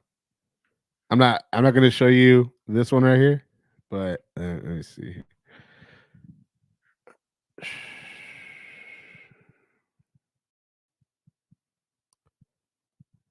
Oh, well, I mean, I'm just gonna say no comment on that one. Imagining ruining a franchise because you disagree with an actor being against systemic bombing of civilians. No, yeah, I don't know what the fuck the studio was thinking on that. Seriously, agree to disagree on this one as well. Scream should have ended with one and done, in my opinion.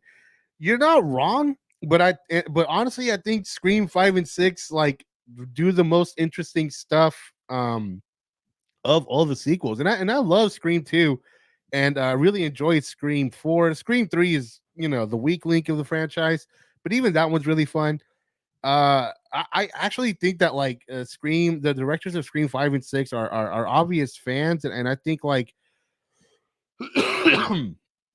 and I think what they bring to is just it feels it feels modern, but it also feels like it's very much a continuation of the themes and the ideas.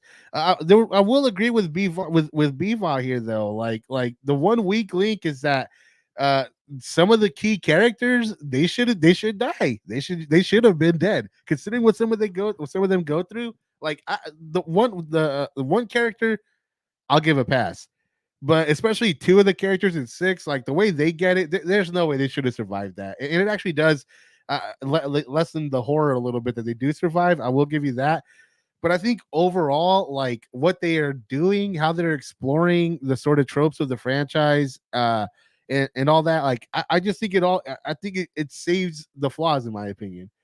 The car sequence of Scream 2 in the theater was intense. No, yeah, like I said, like the fun thing about Scream is that they're subtly like a mix of three different genres. They're slasher movies, they're whodunits, and they're also kind of action movies because they're all, they're all built on like the chase sequences, and the chase sequences are directed like action movies. Film with the actors assigned, I feel like a film where the actors assigned multi-film deals.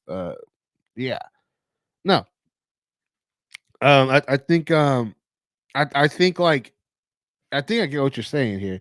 It feels like a film with the actors. Yeah, yeah, like it really does feel like they're writing for the contract. I get what you're saying there, and it is a bummer, man, because like especially like the one guy, like it would have been such a better movie if he died because he was such a good character up to that point. But I mean, I don't know. I'm curious to see what they do with 7. Because I mean, I guess to some extent, where this story ends, it's a little too nice to sort of give more credit to Biva here. Like, it's too nice of an ending, especially for a Scream movie or a slasher movie. But at least it leaves everybody in a good spot, you know. All right, now we're moving on to the Deer Hunter, and this was the day that I finished reading the book. Let me go ahead and read my review here. It's been nearly a year it's 8 months actually. It's been 8 months since I last saw this movie. Since then, I went from thinking Heaven's Gate was trash to putting it on my list of all-time favorites. Watching that has taught me how to watch a Chimino movie. And having just finished reading the biography, It has also given me an entirely different lens, but I'll get back to that in a second.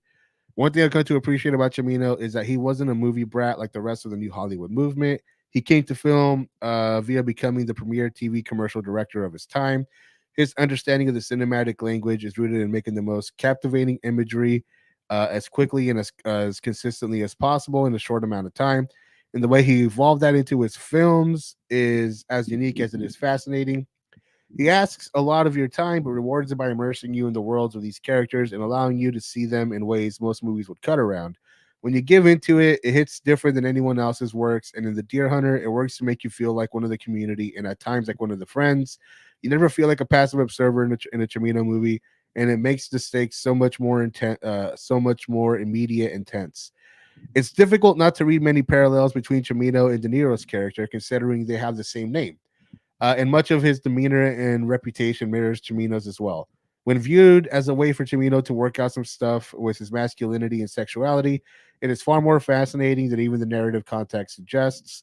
This movie is beyond powerful. I'm glad I've learned to vibe with Cimino's style because he rewards you with the uniquely powerful movies that earn a special place in the history of cinema. And yeah, I guess I want to speak let me see. The motive in five is laughable. Laughable though, they're killing people to get a franchise back on track that Ryan Johnson ruined, and we're not approaching Scary Movie 7. Yeah, but like I mean, if you think about it, like every killer except the first. Well, okay, arguably the killers in Scream 1 and 2, right? Like after that, even like in Scream 3 and 4. The motivations are kind of ridiculous. I mean, in Scream 4, the main character's like motivation is similarly to get a franchise back on track, you know. You should check out My Bloody Valentine ad. Funny enough, it's like Scream, a slasher meets Deer Hunter filtered through Canadian sets. Okay, dude, sold. Hey, you know what, Craig? After the swimmer, bro, like you okay? That's on my list now too. When people make memes, Christopher Walken to point out his performance in The Deer Hunter, he is amazing. And oh yeah, no, he's absolutely heartbreaking. I really think what Michael Cimino what kind of sets him apart is sort of what I said in the review here is that like he doesn't approach movies with like this sort of I mean, of course he loves movies like a lot of directors, but I don't think he was like a movie brat, you know. Uh he really sort of was much more like grand in scope and all that stuff. So like when you see like especially like the church sequences of the Deer Hunter, it's a good sort of microcosm of Chimino's greater works. Like the philosophy is that the grandiosity is the point, right? Like the point of the Deer Hunter is that it doesn't have to be almost 4 hours long, but it is. And that sounds like crazy. It sounds crazy, but once you understand why and how that works, it all sort of clicks. And the whole point of the Deer Hunter is that you do spend 70 minutes just hanging out with people. And you think that that's sort of like insane and all that shit, but the cumulative effect of that is sort of the same with Heaven's Gate. Is that by the time you reach the sort of devastating end, so much of who they are feels familiar and it feels like it runs like through your surface and stuff that through like your skin and all that shit, like it washes over you.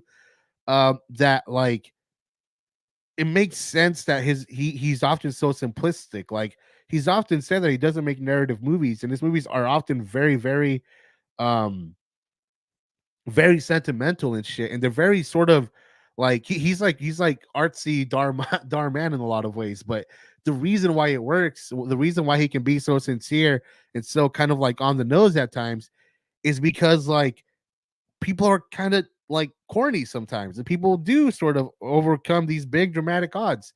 And the only reason why it feels real in the real world is because like, you know, we live among those people.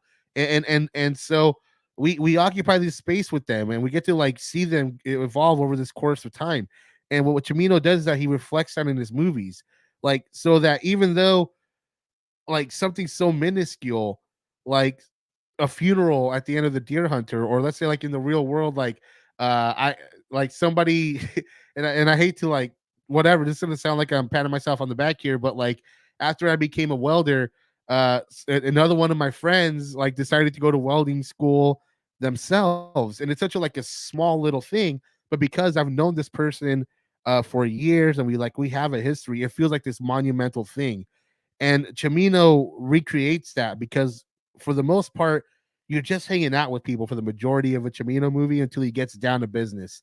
And when he gets down to business, he's very effective. And um, his movies have like a very melancholy but very beautiful and very poignant uh, air to them.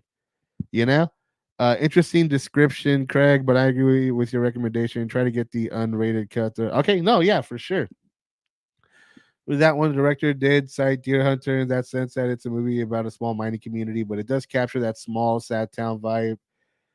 Well. Yeah, like small like ruined towns are a vibe that I enjoy. It's something it's funny because I'm writing something right now, and it does take place like in a former like factory town that gets run down. So like the first act of this movie was like really like, oh, like real inspiring in that sense.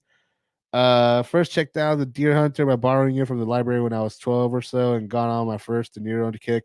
Great stuff. Support your local library. Yeah, definitely, 100%. I gotta get my fucking. I gotta be real with you. I don't even have my fucking library card, but I should definitely do that. We're getting towards the end here, February 28th. You hurt my feelings. This is you know what? I'll be right back. I'm gonna get another bottle of water because my throat's started getting scratchy here. Oh, just a second here, guys. We got a few movies to go through, and then I do want to check out Chris Stuckman's video here. Give me just a second.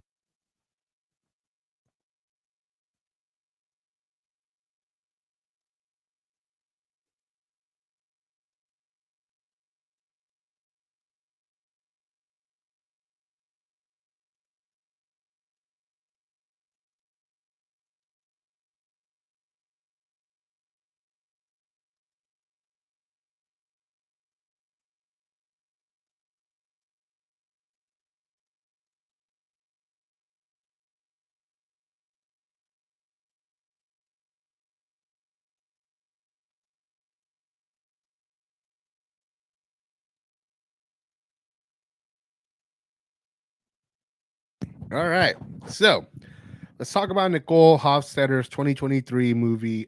You hurt my feelings. I'll just read my review here. This movie took me back to the days of theatrical indie dramedies like Little Miss Sunshine or Sunshine Cleaning or other indie movies with the word sunshine in the title. These movies remind me that cinema doesn't have to be genres or big, ambitious prestige. Cinema can be found in the subtle performances of intimate dramas, and this film is able to capture just that. This film explores the nature of honesty in relationships by plopping us in the middle of a group of people who are lying to each other in very subtle ways. Their well-meaning dishonesty tangles in some fun and interesting ways, leading to a film that manages to explore its themes in some thought-provoking ways. By the end, like all great indie dramas, the film leaves us with a satisfyingly ambiguous note that allows us to form our own conclusion as to where everyone stands and where they will grow from here. The film is understated and subtle, and in doing so, it becomes disarmingly hypnotic as it speaks to the sorts of truths we rarely want to confront. My only complaint is that the comedy is too sparse. It never gets boring, but the amusing dialogue at times leads to the feeling that it's building up to something funnier, but it only comes when it really needs. But it rarely comes only when it needs to break up the tension. However, all that said, I'm glad these movies still exist. Yeah, this was it's a very like small scale movie. It's mostly people talking to each other in various rooms or outside while they're walking. But what makes this movie so interesting is sort of like the details in those performances and in their dialogue and also their body language. There's a big sort of one of the things that this movie explores is how somebody's trauma in trying to solve your trauma, like you accidentally cause a different type of trauma in others. And I think this movie does a very interesting thing where the mother character grew up with a very verbally abusive father who would call her shit for brains and call her stupid. And so when she had a son, she would be overly encouraging and want him to make him feel like he was good at absolutely everything he tried. and that led to like some very interesting like consequences that sort of screwed up his self-esteem. And the movie sort of explores those little ties and stuff, and it's a really enjoyable movie. It's only like an hour and a half long. um I think the performance of like the main couple is really believable and shit. Like they feel really like familiar and comfortable with each other, but like the way that the way that their conflict plays out is very true to life. Or like one of them is just like, hey, like what's even wrong, and like the other one is just uh manages, like their communication is all off. Like it's a bunch of stuff that is very familiar. And I really enjoy um I really enjoy also like how this movie is not just like about this relationship, but it's about these two people as individuals, and how this relationship affects them outside of just their marriage. There's a whole subplot here about how like the husband is a legitimately awful therapist, and like part of his arc is him learning and like recognizing, oh, like I'm actually really bad at what I do. How come nobody has told me? Meanwhile, he lies to his wife about like how he feels about her work. Okay, so this movie will make me neurotic about my parenting as opposed to everything else I watch that inspires confidence as a parent. Hey, this movie is like a confrontational story, like thing about like dishonesty, about lying, about white lies, and about how they affect relationships and stuff like that. Like the main premise here is that Julia Louis Dreyfus is a very very moderately successful author. um and she's writing her first piece of fiction, and it's not doing so well. She's not getting a lot of traction. And her husband keeps encouraging her, saying like, hey, like, send it to different authors. And then one day she overhears her husband's honest like opinion of her newest novel, that he thinks it's trash, he thinks it sucks, and it breaks her confidence, and it leads to like this whole, it's the main conflict of the movie. And the movie sort of explores that concept, not just like through this relationship and through like their professional lives, because you also see, because the Julia Louis Dreyfus's character, she's a professor as well. She teaches creative writing, but she also has a sister and a mother who's like slowly getting dementia. And there's this whole subplot where like they don't want to acknowledge that she has dementia, but like, it's all these different like threads, like all really well written indie like dramedies and stuff like that.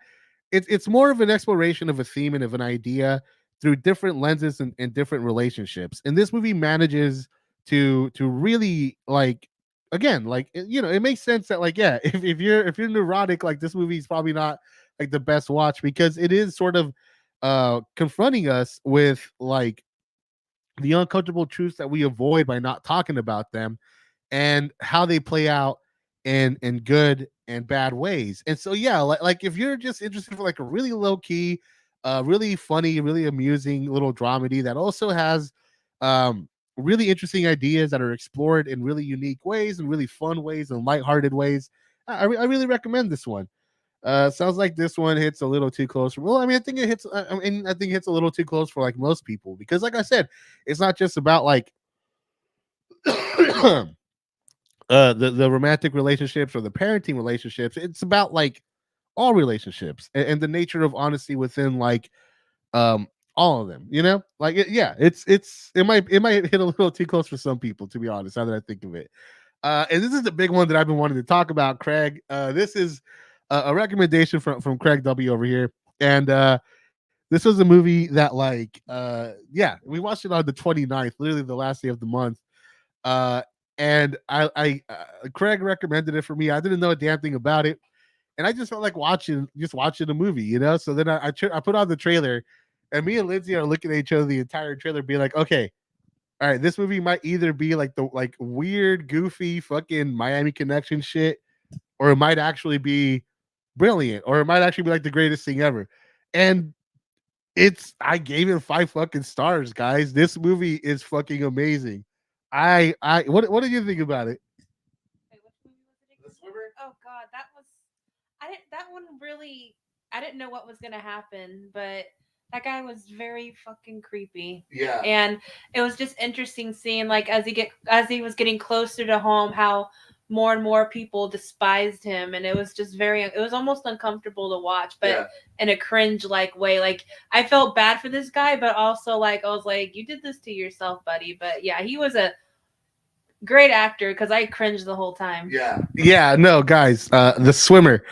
I think it's by Frank Perry is the name of the director. He went on to make Mommy Dearest, and this movie is based. Yeah, I think Beaver also said that is. I think Richard Cheever is his name.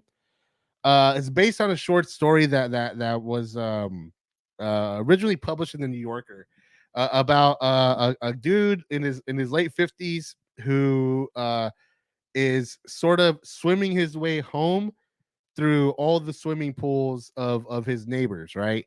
And it's what essentially what it starts off as like this goofy, lighthearted movie with like surrealist moments. Like I'll say this. I don't know. I can't speak for the YouTube like release of this. I know it's on YouTube for free.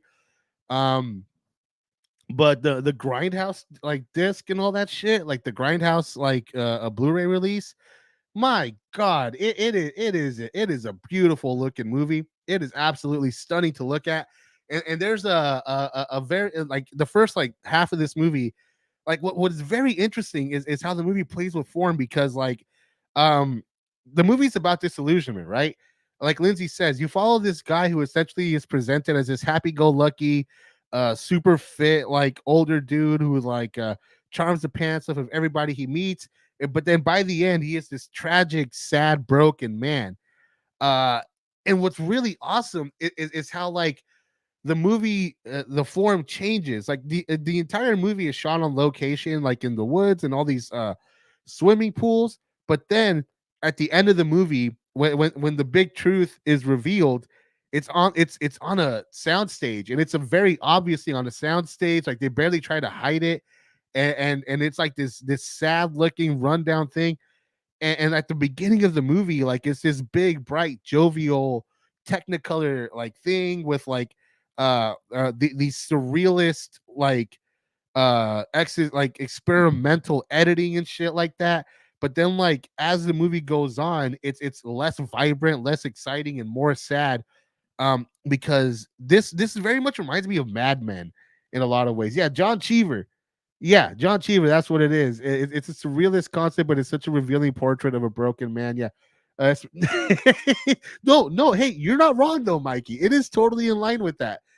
Much like Barry Lyndon, this is sort of a movie that presents us this sort of aspirational figure, and then as the movie continues, just reveals him as this just really really sad old man who just cannot let go of the past. Maybe do you want to say anything? I just, if there's one thing this man had, it was audacity. Yeah, for sure. Because he's just like, I'm gonna break into every backyard of everybody in the county from here to my house and swim in their pool. And it's like, I don't know, this guy just had too much audacity. Yeah, well, I mean the 60s were a different time, you know.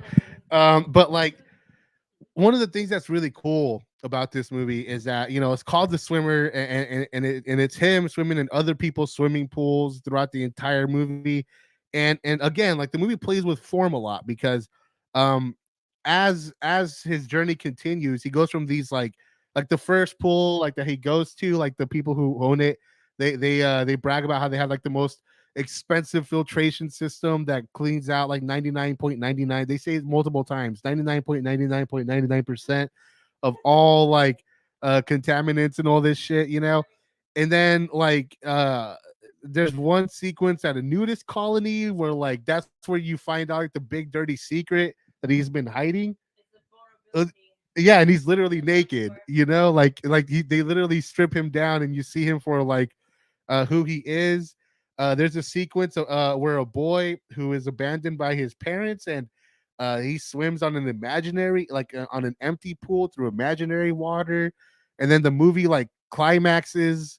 Um, at a community pool that is shot like something out of like Dante's Inferno. Like this is such a masterclass of great direction, of fantastic, and like the editing is like real next level too, guys. Like this is like some real so clean. Yeah, they make that joke. Okay, they don't make a Fremen joke, but they do make a joke about drinking the water, like because it's so Right. clean. Yeah, he starts out in the movie from being able to drink the pool water to basically into drinking piss water. Yeah, yeah, and like this movie, what's so great about it is that this movie came out in 1968, but around the late 60s is when you started to see the studio system collapse and you started to see the new Hollywood emerge. But there was like a good 2 or 3 year span in the late 60s where like we weren't quite in the new Hollywood era, but cinema had sort of matured into like this a bold art form. And I think The Swimmer is a great don't drink the pool water, definitely, unless you got the Fremen suit. But like, yeah, like what's interesting about the swimmer in a lot of movies from like the late 60s is that the studio system was collapsing, but the new Hollywood wasn't really taking over. And the swimmer is just like a really great example of like traditionally studio system like filmmakers who are starting to fuck around and play with editing in interesting ways, in ways that really sort of came into their own and evolved like greatly a decade later. The end of this movie, which I know we talked a lot about a lot of the stuff that happens, but I don't want to say how this movie ends. The way that the imagery of water in that ending used is so brilliant and so tragic, like it really was just like, damn, like this is like I can't help but imagine that like Scorsese loves this movie because it does feel so much like bravado, like look at me, look what I can do with this fucking art form, and the way a lot of Scorsese movies are like when he's like at his best, this is very Mad Men. Like watching this movie reminded me a lot of watching Mad Men, and the way that show also can be a little surrealist at times, and it's a deconstruction of the American masculine like ideal and shit. Like it's very much along those lines. But I think the swimmer not only is it only like 90 minutes long, like it's super worth watching. So and it's shorter, more accessible, but like God, I forgot what I was saying. Look, it's very Mad Men. So if you like this or if you like Mad Men, check out the other if you haven't. And that is it as far as what I saw in February. And yeah, guys, February was a very good month. Very good month of movies for Ed here. Um Lancaster is great in this. It's a great study of how a person sees themselves versus how they are seen by others, and must learn to accept the unavoidable changes in his life. Oh yeah. No, that sequence with the babysitter, that's like when the movie really started to turn from like this sort of weird, goofy thing to like, oh no, like this is like there's some weird shit. Yeah, in February I watched 1, 2, 3, 4, 5, 6, 7, 8, 9, 10, 11, 12, 13 movies. That's not bad. That's pretty solid. That's Metal Gear Solid right there. Okay, guys. Um, there is one last thing that I wanted to check out here. As many of you guys know, there's been a lot of drama about Chris fucking Stuckman of all people. It's so weird, and I'm trying to wrap my head around it, right? Because my understanding is that people are upset that Chris Stuckman is no longer going to review bad movies. Is that okay? We're gonna figure this out. We're gonna check out what this whole bullshit is. But like, I just see a lot of people losing their mind over this. Um, and and I suspect that it's a very certain type of person that gets upset over this. But let me just give me a second here because my fucking stand is all wobbly and I need to tighten this bad boy up. And I just need a screwdriver. Where the hell did I put it? Give me just a second here.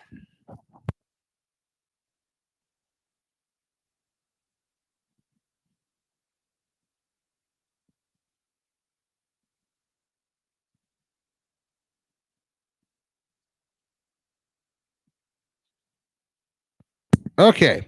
All right, we're back. So, uh, let's just see this. Let's just see what's going on with this whole fucking drama bullshit. Because I'm a fan. I'm a fan of script. I'm a fan of Chris Stuckman. I feel like he's a very sincere, like sort of dude. I think he sort of went through his phase. But yeah, let's talk this. Let's watch this video.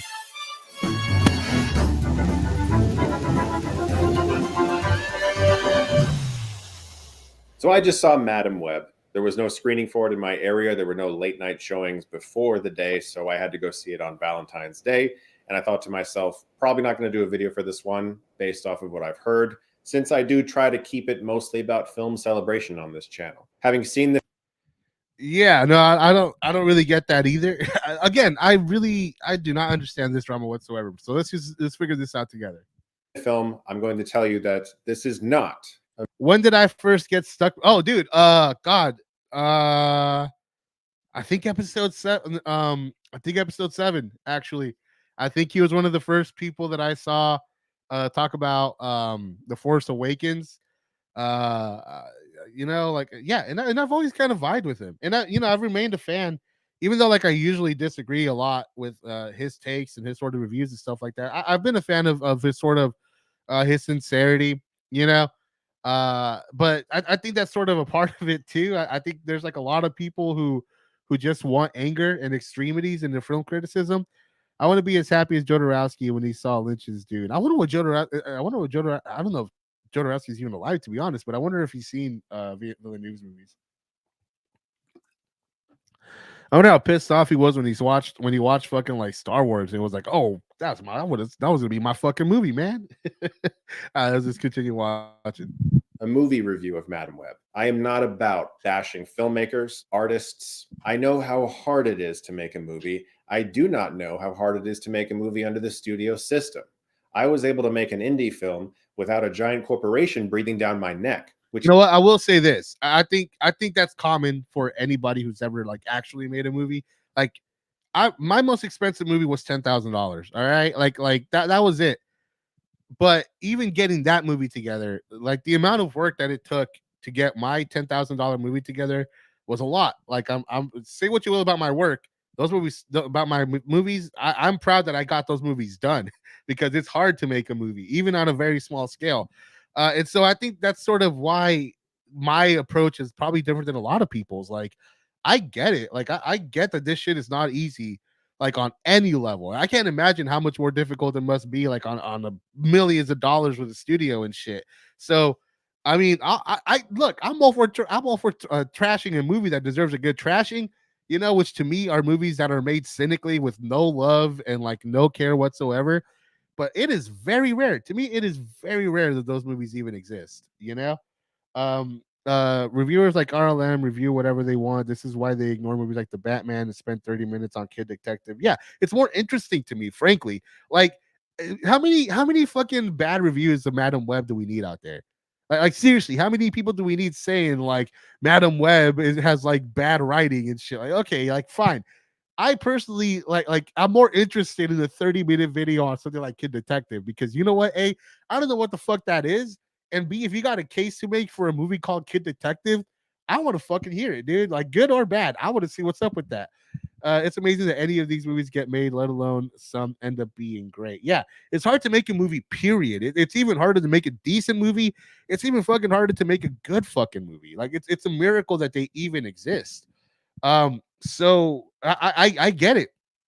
I get it. And like you guys said, it is not his job to criticize everything. I don't fucking criticize like every movie that comes out. I criticize what comes out interesting to me, what comes out that is interesting to me. And my personal philosophy is that like I think let's talk. I think I have like a theme here. There are things that I believe ruin entire generations and like shift like how people perceive things. And I think YouTube has really fucked with the way that a lot of people view criticism. Because like channels like AVGN or Nostalgia Critic, this sort of like early wave of personalities, quote unquote critics who viewed their jobs. And I think, Todd in the Shadows has spoken to this as like sort of his evolution on how he criticizes music. But like, I think there's this idea that what film criticism is finding stuff to criticize about film. And I fundamentally reject that because to me, that's arbitrary, right?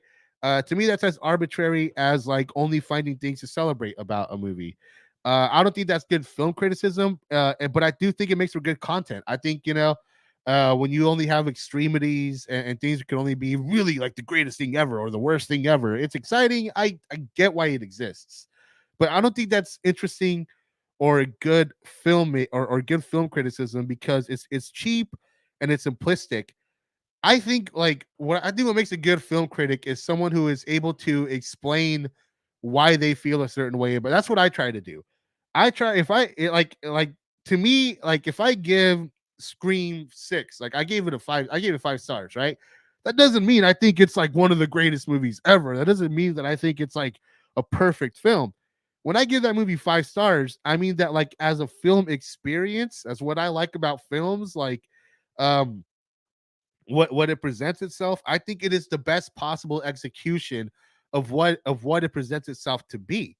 And does it have flaws or little things like Bebop pointed out, like it is kind of cheap that a couple of key characters survive some of the shit they go through. Yeah, I totally agree with you on that. And those are flaws in the movie. But at the end of the day, they're still 5 star movies because despite those flaws, what the movie is as a whole for me is everything that I wanted out of it. And for me, like when I'm writing my review, when I'm talking about my review, I'm just trying to explain and how I got there, and what it is that makes it so that makes it a 5 instead of a 4 or whatever. But ultimately, film criticism, it just comes down to describing how a film affected you personally and how like what you appreciated the most about it. It's not so much like like cinema sins where it's just like filling up content with criticisms or Mahler in that extent. It's just about like being sincere and being able to explain yourself very well and at times even be persuasive. Like they're like I like making a case for like malign movies. It's fun for me. I think I was talking to Craig that like I'm thinking about doing like a series called Cinematic Enlightenment where I talk about how like movies with shitty scripts can still be amazing despite that stuff. Um, but a lot of that is because I think it's more interesting to like go around the easy criticisms of like, oh, like the writing is this or like the writing is that. Like it's easy to criticize that shit because it's obvious, right? I think it's more interesting to acknowledge that, like, yes, this whatever the script is ass. I agree with you, but let's talk about how everything around it was put together. You know, uh, let's see. My most expensive movie was my signed double VHS of Nightmare on Elm Street, complete with the all deleted scenes. Oh damn, dude! Holy shit, that's actually really cool. To me, it's easy to talk shit about a major studio patient. It is like something like The Room, where a dude really tried, he failed, but you damn know well he tried. Yeah, I mean, again, like even to that extent, like it is easier, right? It is totally easier, and even in a lot of ways, it's more deserved. But I also think like even to the like as much as I hated like Superman versus Batman, Dawn of Justice or whatever, like I do I do give the movie credit for like having a unique vision, and I think that's sort of nuance is important to have because like yeah, I could trash on that movie all day. I think at the end of the day though, much credit is due to Zack Snyder for being like, I'm gonna do this fucking bizarre shit, and I'm also gonna be a prime example of why doing this bizarre shit is just doesn't fucking work. The film experience includes more than what ends up on the screen. It includes what you bring to the theater with you. Hence, the movie exceeds one's expectations and vice versa. 100%, dude. I think that's what art is. It's not the piece; it's the piece and what you bring to it. Then let's go to the films you know nothing about. I just saw the Mexican film El Infierno, and it was wonderful. I haven't even heard of that one, but yeah, no, I agree, dude. Like, one of the things that I love about like Vinegar Syndrome and Arrow and all these different labels is that they just put stuff like just random shit out there, and they got to try to convince you like, hey, this is worth checking out. And I think a lot of them do a really good job at it. I can't tell you, especially with Vinegar Syndrome, how many blind buys have just totally blown me away from them, including the first release, the Carlos Enrique Taboada that I got from them, the box set, the Mexican horror box that they put out last year. Like all three of those movies, fucking bomb, absolutely good shit. Back to the topic at hand. I have no issues with Chris. He has always made it clear that his goal was to make movies. So now he's basically saying, "I'm retiring from being a critic." I mean, that's interesting. Which is not the privilege that S.J. Clarkson had when she directed Madam Web under Sony, which I can only imagine was monumentally difficult. This is not going to be a video about Madam Web and telling you whether or not you should see Madam Web. There are plenty of people on this platform, as well as a website dedicated to aggregating reviews and giving it a number that's going to inform you of that, and you can choose to listen to those voices if you want. The information is out there. What I am compelled to make a video about is something that I heard pretty much every writer, some directors, and most actors bashing last year, and that is movie studios. But before we go any further, my channel, when I channels out talking about movies, so he was honest enough, so I accepted. Yeah, no, I think it would have been one thing if he never made this video, but if he's just saying outright like this is my new style, I don't get what anybody's even mad about. Let's move past this sponsorship here. In the case of Madam Web, this movie was put out by Sony in association with Marvel, probably not to the level of association that Tom Holland's 3 Spider-Man movies were. This video is inspired by essentially every live-action film that Sony has had some involvement in since Spider-Man 3 in the Spider-Man verse, that being Spider-Man 3, The Amazing Spider-Man 1 and 2, Venom, Venom Let There Be Carnage, Morbius, and Madam Web. Since it got pushed back due to the strikes last year, none of us got to see what Sony did with Kraven the Hunter, but we will this year, so I can't really comment on whether or not Sony treated that property with respect. And of course, I know that Tobey Maguire's Spider-Man films don't necessarily relate to the Sony Spider-Man universe that they're trying to set up right now, nor do Andrew Garfield's movies, but this is not about that. This is about how Sony treats their characters and their properties, and more importantly, how they treat their filmmakers, and what exactly is going on, because I have so many questions. When you look at the films I mentioned that Sony... To me, this is so much more interesting than like Madam Web bad part, video number 57 of the day. Like I mean, he already told us what he thinks, right? He thinks it's not a good movie. What else does anybody want? He's not saying that like the movie has any merit or anything like that. I think he's talking about a much more interesting idea, which is like, why is Sony? I mean, I said this earlier. They're just not a good studio, but it's not so much that they're like not a good studio.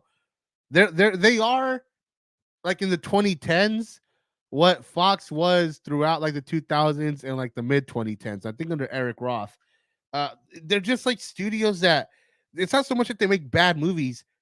They're just kind of shitty. They seem to treat their directors really poorly, and that's a far more interesting thing to talk about, in my opinion. Sony has made. There's, of course, division from people about whether or not all of them are bad or good, and some people like more than others. There's plenty of people who like the first Venom movie, but I think there are more people who are a little disappointed by it, and especially the Let There Be Carnage sequel. But plenty of people enjoy Spider-Man 3 well enough. I'm one of them. There's a lot of things in Spider-Man 3 that I have fun with, although it's clearly not as good as 1 or 2. And there are people who enjoy The Amazing Spider-Man 1 and 2 quite a bit. But I think that if you were to look at a consensus, the consensus is that the live-action, Sony-based Spider-Man universe movies have not exactly all been home runs. I haven't mentioned the animated Spider-Verse films, both of them being terrific. The way I view the 2 Spider-Verse movies is kind of the same way I view The Invisible Man and Split and Get Out and other films that Blumhouse has produced. Because Blumhouse has produced a lot of other movies as well. I see that. But those 3 really do seem like, damn, where'd those come from? Some studios have really good instincts, and they can pick filmmakers and stories across the board that for the most part are going to be at least decent. I look at a studio like A24. Pretty much most of their movies, if you see a trailer for an A24 film, you can probably bet that it's not going to be terrible, that it's at least going to be decent and maybe even really good. And I don't feel that way with every single studio. It's like a flip of a coin. You could get one of their best efforts or you could get another one. And I do think it comes down to the filmmaker they're working with and whether or not they back off and give that filmmaker the freedom they need to tell a cohesive, coherent story. That doesn't mean that every writer is going to be great. 2 of the writers of Madam Web worked on another film in the Sony universe that has been heavily criticized called Morbius. But sometimes what I've learned and what I've experienced myself, not on my film, but on scripts that I've optioned to some studios, and it went nowhere, is that when people have power over you as a creative, when they're paying your bills and they're paying you well, they can tell you to do anything and you have to do it, no matter what. It's like that scene in Vampire. You know, here's the thing, like, and this is something that I think I talked about with Roscoe back in my debate. He was the guy who was legitimately like a smart dude.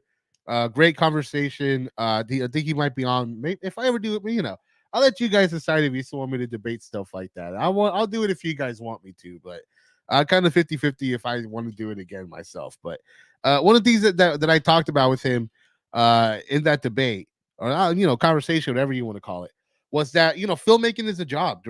Being a director is a job, just like any other job. You know, a director is a very important job. You know, it's the most important job on set, but compared to the overall Hollywood machine, it's actually a very small job. It's a managerial job.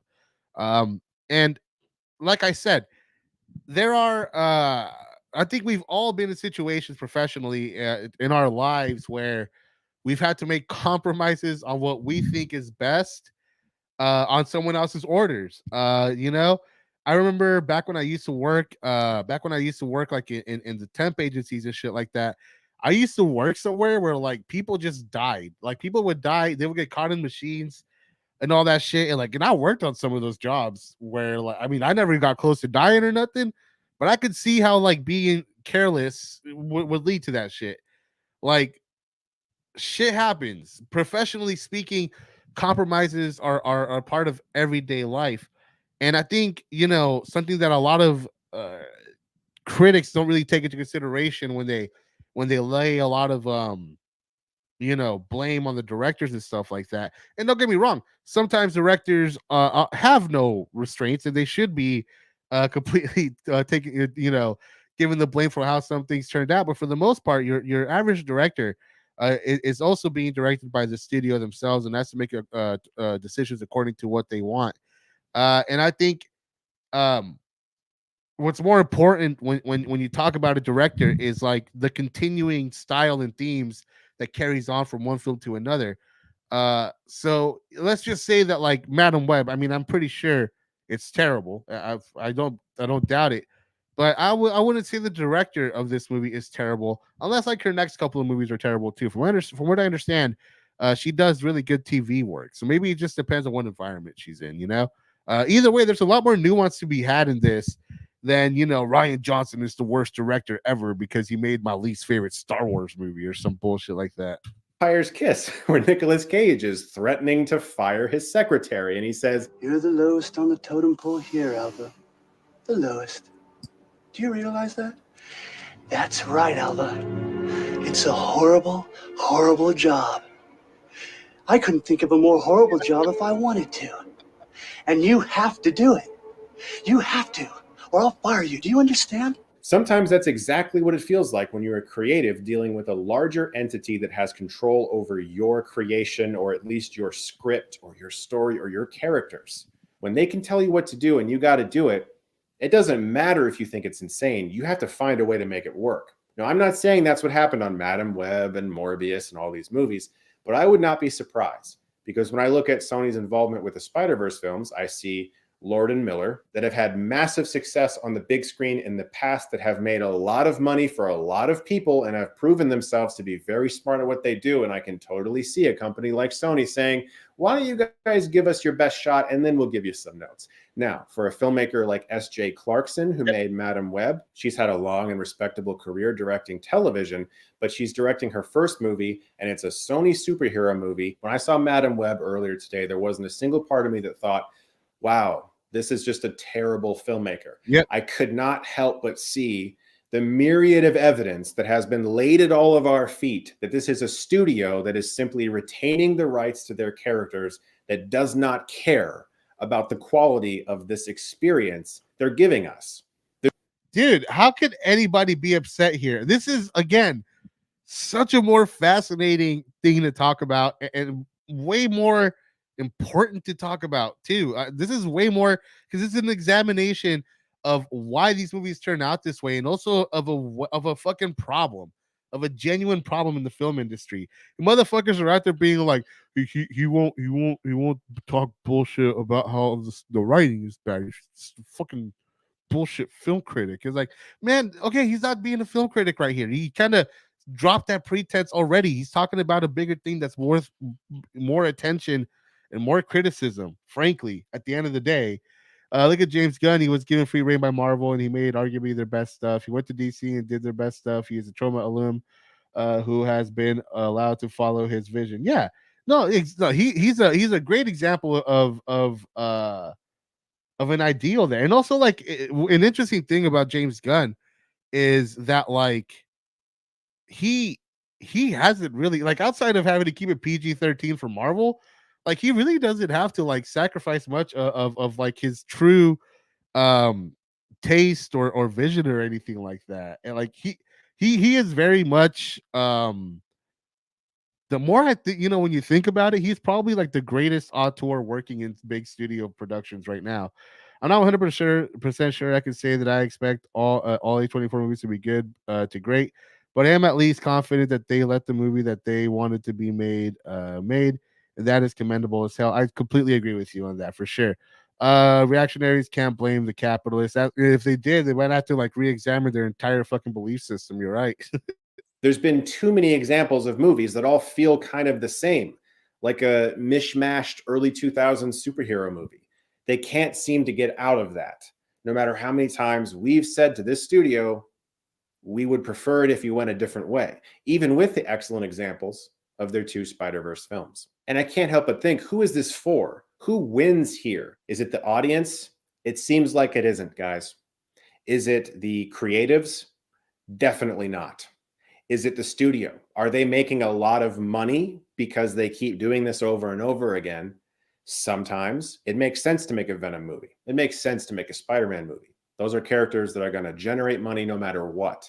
Morbius and Madam Web, Kraven the Hunter remains to be seen. That is not the same level of reward that a studio might receive from producing a Spider-Man or a Venom movie. So why are they making them? Is it to retain the rights? Is it to get some kind of financial break? Potentially. And in that case, they probably don't care that much about each and every one of us who forks over our hard-earned money to sit in a theater on Valentine's Day when they could have been doing anything else. I care so much about the filmmaker experience, and I am so aware of how crushingly difficult it can be to make a film, but I also care a lot about the audience, and I want people like myself who go to these movies to have a good time and to feel like they invested some of their money into something that gave something back to them, that inspired them in some way, or made them. All I could think about while he's saying is like, oh yeah, we're gonna go watch Dune Part 2 tomorrow on IMAX. I'm just happy for a couple hours. And Sony and their treatment of these characters seems to be doing the exact opposite. Currently in the industry, it's the Wild West when it comes to spec scripts, especially. From what I understand, a lot of spec scripts are not even being read, very rarely, in fact, unless you're a very specific kind of movie or a studio is looking for something so particular that you just so happen to be that perfect thing. From what I understand, lower budget horror is still being looked at, especially haunted house things or things that are very marketable. But in general, the industry has no idea what it's doing right now post strikes. They have no clue. Movies are selling for almost $20 million at festivals from first-time filmmakers, and other movies that seem like they should be selling really big because of the names that are attached aren't. Nobody knows exactly what's happening right now. Dude, this is like, no, like, yeah, this is interesting. This is fascinating. Like, outside of the whole Spider-Man thing too, because now he's talking about like indie films, talking about the festival circuit.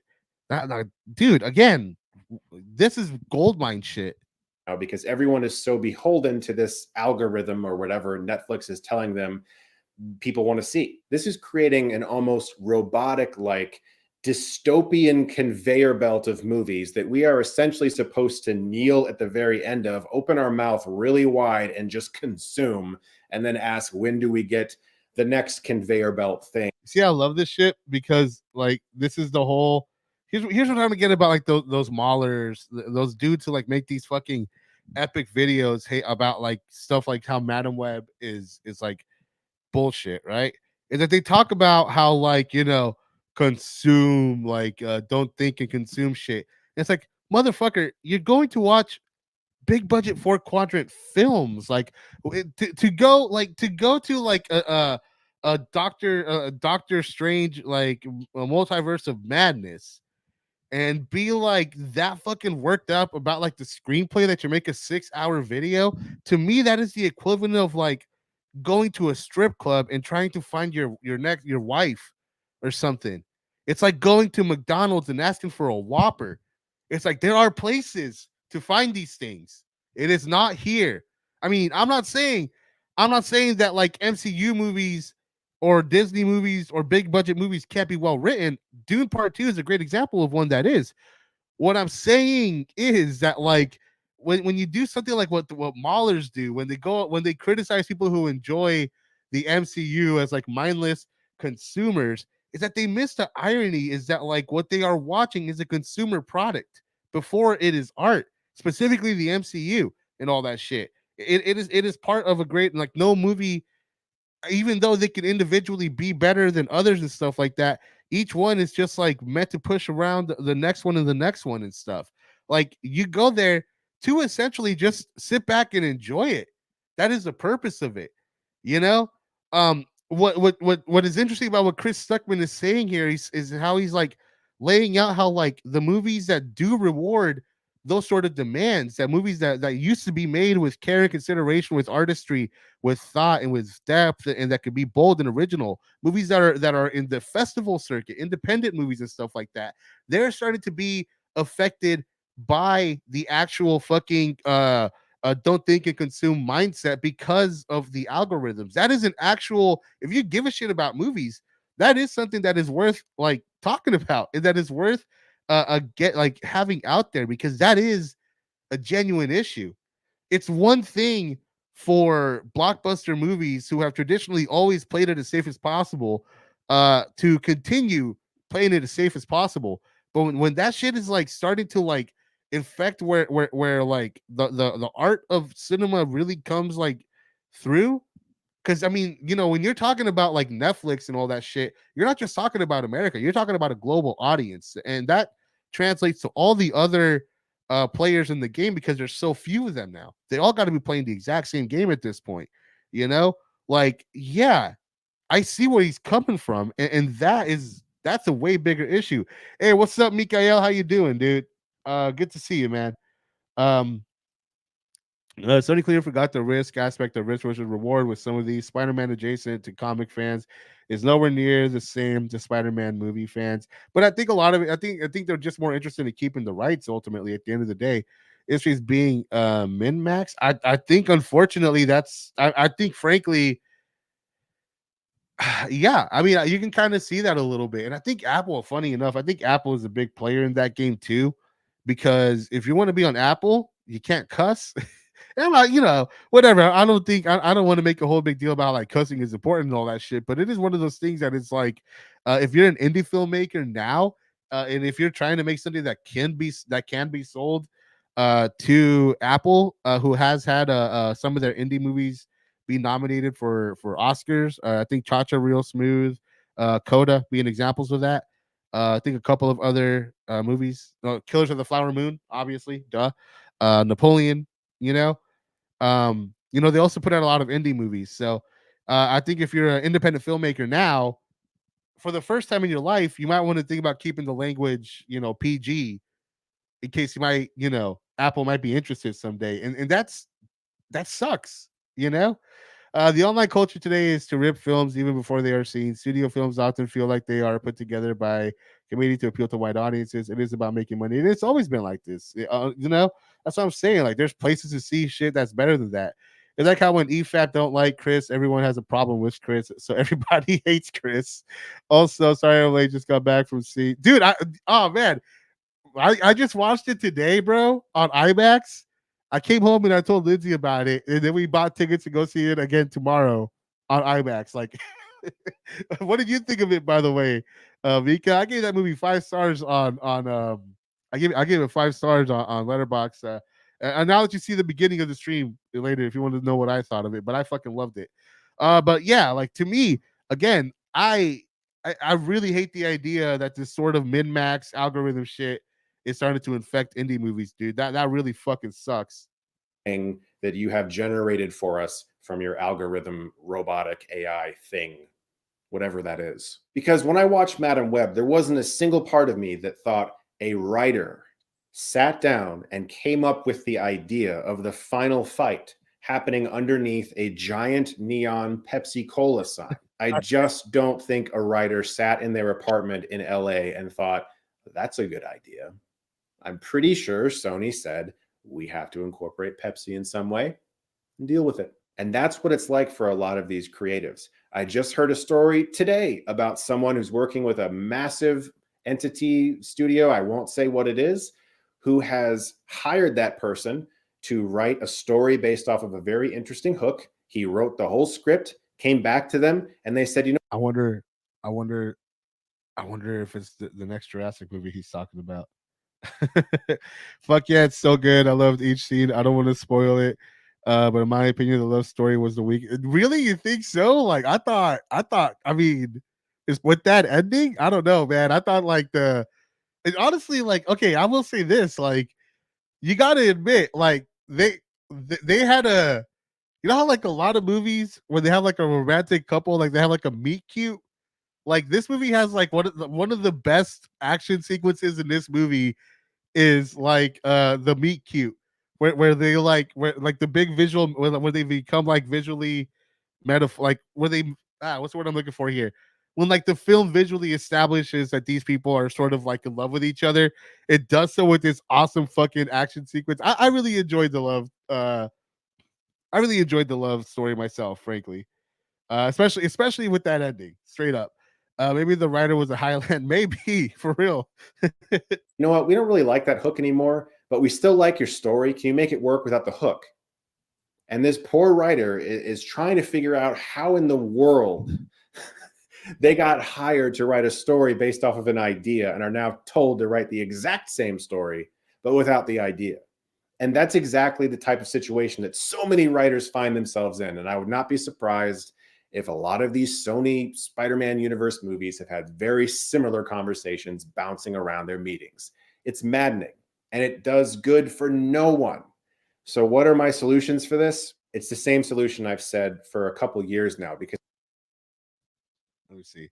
It's just everything around the love story was so much more interesting. Like I was on the hook for everything else. Still love the ending. God, the wait. Yeah, no. Denis Villeneuve said he might take his time on the next one. So who knows when we might get it, if we even get it. You know. Because I've started to make more discussion-based videos about the industry and how we can communicate with them and get better films and start to enjoy the theater-going experience more, and not just hope that a great film like Godzilla -1 comes out of Japan so that we can enjoy that here. And it's the same thing I've always said. They hear us through our wallets. If a movie It's Madam time comes out that is genuinely great and we happen to see it. Some of you all work 11 to 9 Monday through Friday, and I have kids also out of town for this and the next 6 weekends. How am I supposed to go to, dude? You know what, dude? Honestly, like I would not be surprised if this movie plays. I would not be surprised if this movie comes back later this year. What I will say this, and I'll say this to everybody: see it on the biggest screen you got. Like, I'm fortunate to have a couple of IMAX screens within like a relatively short drive. But if you got like a Dolby screen, Dolby's are incredible too. Screen X is really dope. Also, like it's different, but it's cool. Like, if you can afford the premium experience, I recommend it. Though I'm sure, like the standard experience is its own fucking flavor of badass. You know. in the theater. That's Holy shit, guys! The IMAX. It's just like it. The whole movie was shot on IMAX, so like, that's all I would say. fantastic. But then buy it to own on digital or buy the Blu-ray of it. Let them know like this is more like it. And that's what we're getting with Oppenheimer. It's what we're getting with Barbie. When you see a movie where it's like, okay, that creator, Greta Gerwig, took an IP, Barbie, and made a completely original movie out of it, and it became the highest grossing film of the year, and it's nominated for multiple Oscars, even though she totally should have been nominated for director. They hear that. They understand, all right, so IP-ish, but original. Got it. And that's okay. Like there's so many openings for filmmakers to take very original ideas into things. In an ideal, perfect industry, the filmmaker studio relationship would be more of an understanding, loving relationship. But the problem right now is that so many studio executives, people who are making the decisions, did not come. The way he says that, like he has like someone very specific in mind. Like I'll put this on a larger screen. Look at the look on his face. He clearly has a very specific person in mind right here. More of an understanding, loving relationship. Okay. But the problem right now is that so many studio executives, people who are making the decisions, did not come from a place of creativity. They were potentially. There's so much like personal, like just heavy, like personal stake in that that I read when he says that. Managers or agents or people outside of the creative space in Hollywood who work their way into a place where they're now telling creatives what to do. That's not the case for all of them, but it is the case for many of them. And they don't have ideas. They just have like inklings of what the market might want. What's selling big? What's not selling big? Well, we need to go towards this path because that movie sold really big. People are looking for this. Our Netflix algorithm is suggesting that we need to make a movie about even Joker. I mean, that was like he had his whole ass script, but the only way he can make it is if he set it in the Batman universe. Fu pirates who also cook. Like that's what's happening, and it sounds like a joke, but I'm swear to you, it's not. It's not a joke. So people have been put in positions of power who want to be creative but aren't creative, but they're put in a position where they now have to tell creatives what to do. And that's why you're seeing a lot of these things that you're seeing in film lately. And the hopes are that more filmmakers are able to break through with like an indie film. Look at Nolan. He was able to kind of prove himself. He took those steps. You know what I mean? In the case of a lot of these filmmakers. Oh, one thing that I really appreciate about Denis Villeneuve's approach to Dune, and one of the reasons why I think Dune 1 and Dune 2 are so great is that I think that like the MCU specifically set this trend of like blocking out like the next 4 or 5 years with a series of movies and everybody contracted up and all that shit. And I think that worked great for Marvel, but I think it's been very mixed for the industry and for a lot of other franchises. I really like Denis Villeneuve, sort of like old school, because back in the day, like you got one movie at a time. If your movie did well, maybe you got a sequel, and that movie did well, maybe you got a third one. And then if it, like it was very rare, especially like the really big budget stuff. Like it had to be a big success for it to get like a substantial amount of sequels and stuff. So I really like that Denis is just being like, you know what, I'm gonna fucking do it one at a time, and I'm gonna give each of them my all in their own way. And one of the things, and like with Dune Part 1, even though it is sort of half a story, it is a fully fleshed out, fully realized, and fully believable world. And then with Part 2, like he just takes that world and just like pushes its themes out to the forefront and makes a case for like why this universe is and why this story is so uniquely interesting, and really just sort of justifies itself in a myriad ways. You know, all art needs to cater audience sensibilities, what they want, etc. What is dangerous is sticking too close to what came before. Yeah, you got to have these big watershed movies. Case in point, Dune. I think Dune, if it does become a big success, is going to be a total game changer movie. Specifically because it is so unique. Who make their first movie as a giant studio film. The studio does not look at that filmmaker as if they are an equal. They look at them as if they're someone they can boss around and tell them what to do because they're paying the bills. And what have you done exactly? And that's a lot of what we're seeing now. So pay for movies that are good. Keep paying for movies that are good. That's the only way that we can turn the dial to where it needs to be. Guys, thank you so much as always for watching. I really Dude, do. I don't get why there's so much hatred here. Like I think he was able to not only convey his thoughts on the movie, but I think he also um talked about a much greater, bigger, more important issue. And I mean, to me, that's far. I mean, let's see what his. I mean, let's see what his film reviews are now.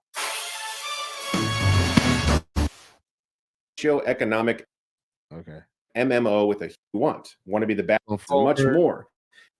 Description below, so definitely check out this game. Thank you to whatever the genre is, whatever the expectations of that film is. And with Dune and now Dune Part 2, he continues to prove that he has found a way to adapt Frank Herbert's original novel, which many people thought would be extremely difficult to do. And no doubt it was. The world that he's created with these two films, but especially in Part 2, is so well realized and feels inhabited by all different kinds of people with very specific, identifiable cultures. There's even a language that he had invented for this movie. You understand how their ecosystem works, how they get water, and how precious water is to them. There's a scene where a character cries and someone rubs the tear away and says, "Don't waste your water." Like, that's how much they care about it, how important it is to them. And when you see the method in which they obtain water, it does seem kind of gross at first. In fact, a character vomits. But to survive, you got to do what you got to do. What's also really amazing, and I can imagine extremely difficult on the page, is to explain how all of these different faiths work, their beliefs. Some people view Paul. I mean, he's still a great fucking critic, though. That's the thing. Like, he's still he's doing what a critic should do. He's telling you what the experience was for him, what he appreciated about it, and what the experience was like of watching it. He's just not fucking like wasting all this effort to hate on a movie that everybody knows is gonna be bad to begin with. To me, I mean, that's what I do, frankly. Like, I know I could probably like I know I could force myself to go watch every single movie that came out every single weekend, and my channel would probably be a much bigger hit on the algorithm. But that's not reflective of what I like. I would torture myself. I would burn myself out. I would become one of these people who just fucking hates on movies and all that shit. That's not my interest, you know? I like talking about what I like to talk about, and if it's something that doesn't interest me, I'm not going to do it for clout, you know? Like, that's not my fucking style. And so, like, I respect him for I mean, frankly, I think he played that game for a long time, and I don't think he needs to do that anymore. I think he's in a different place. And I think, as as you change what you want and all that stuff, all that stuff changes too. And I don't think he's trying to be the guy who reviews every single movie that comes out anymore. I think he's just a guy who has realized what he wants to do next and is now just keeping this going to build his brand, but also because he can and he loves to do this shit. And if he's gonna do this shit, yeah, it makes sense that he's gonna do it on stuff he wants. Paul as a messiah. Other people think that that's just some made up shit. And there's all these names that are thrown around, and you hear them so many times. See, Marvel pick up young independent filmmakers and put them in the Marvel system because they are talented but won't change the studio. Just look at the Maker or the Eternals. Yeah, no, dude, like that's something that I want to explore a little bit more in depth. You know, it's like those Latinos attending that racist review about Blue Beetle. They don't even know what they're talking about. It's all about the money. Yeah, no, that one's so crazy because you can see them so visibly mad. You know, do what you like. Don't do something that's soulless. Yeah, man. You know, I hope. I think you guys all appreciate that sort of thing, man. That's what I like about this sort of stuff is that, like, I don't really care to have the biggest audience. The audience that I have is like you guys, and I think we're all fucking like similarly aligned in our sensibilities. So, like, we talk a lot of the same language, and that's I'm happy with that, you know. But yeah, let's continue this shit right here. You begin to understand how their world works, how their beliefs work. And you don't need endless exposition where someone sits down and says, "This is how we believe, and this is how we believe, and I'm going to explain you the history of our belief system." You just see how important it is on their faces through the actors' performances, and you start to recognize how each and every one of their faiths differs from one another. The sound design for the movie is absolutely euphoric. You often hear whispers in the background with certain characters who are having visions or nightmares about things that they think might come to fruition. And that's sometimes in the background of scenes where you just realize that that's probably what they're thinking. Bro, I look forward to see how you crowbar Barry Lyndon, bro. That is like something that I actively like. I look forward to. Like no fucking bullshit on that. About, even though they're in another conversation with a character that has nothing to do with the vision they already had, but you can see on their face they're thinking about that, and having that in the sound design really amplifies the moment. But also Hans Zimmer. Again, I was sitting there thinking, one of my earliest theatrical memories is seeing The Lion King and being so impressed with the music. Thing. I relate, like same dude, like Hans Zimmer, Lion King. Lion King is one of my favorite movies also. I totally get that. I'm gonna go use the bathroom really quick, guys. I'll be right back.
All right, guys. So I mean, look, I think we kind of get the point with this one. I mean, it's pretty obvious that Chris Stuckman still has it as a critic. There is one thing that sort of disappointed me though, because Adam does movies. Fucking straight up made a video criticizing Chris Stuckman for this shit, and that's kind of disappointing because like even though he could be like a little extreme and a little bit over the top, I like his presentation style and all that shit. So I'm curious. So the fact that he's even like joining in the sort of hate train on this There's a pathetic new trend is disappointing to me. But I think also like yeah, well, let's see what he has to say. Dune really was able to take the stuff from the book to the movie and also reveal about the Harkonnen. Yeah, that was a good shit right there. So yeah, let's continue on. Let's see what Chris has to say here, or Adam. happening in the movie critic community, which is amazing. It's constantly shifting gears, and I find myself kind of caught in the middle of all of it. So I want to give my 2 cents worth, let you know where I stand, and maybe gauge what you guys are thinking in the comments below.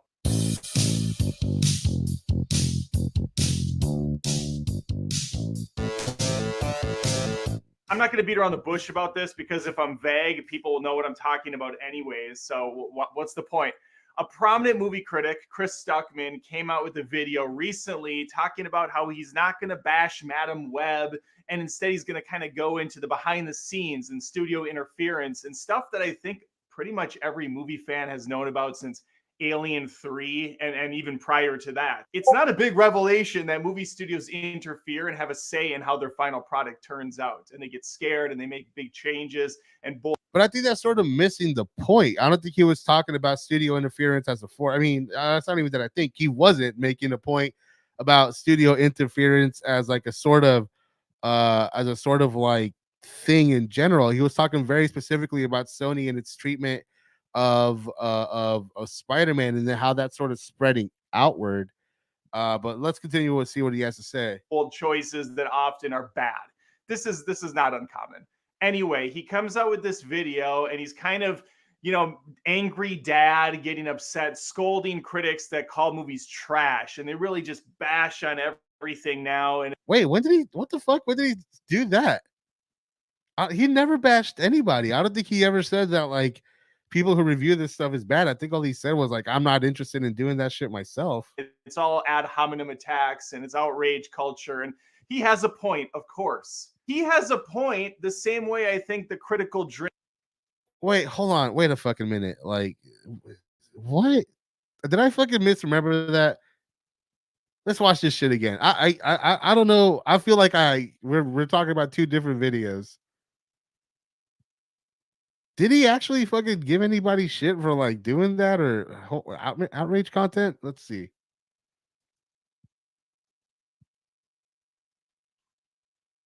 Let's see.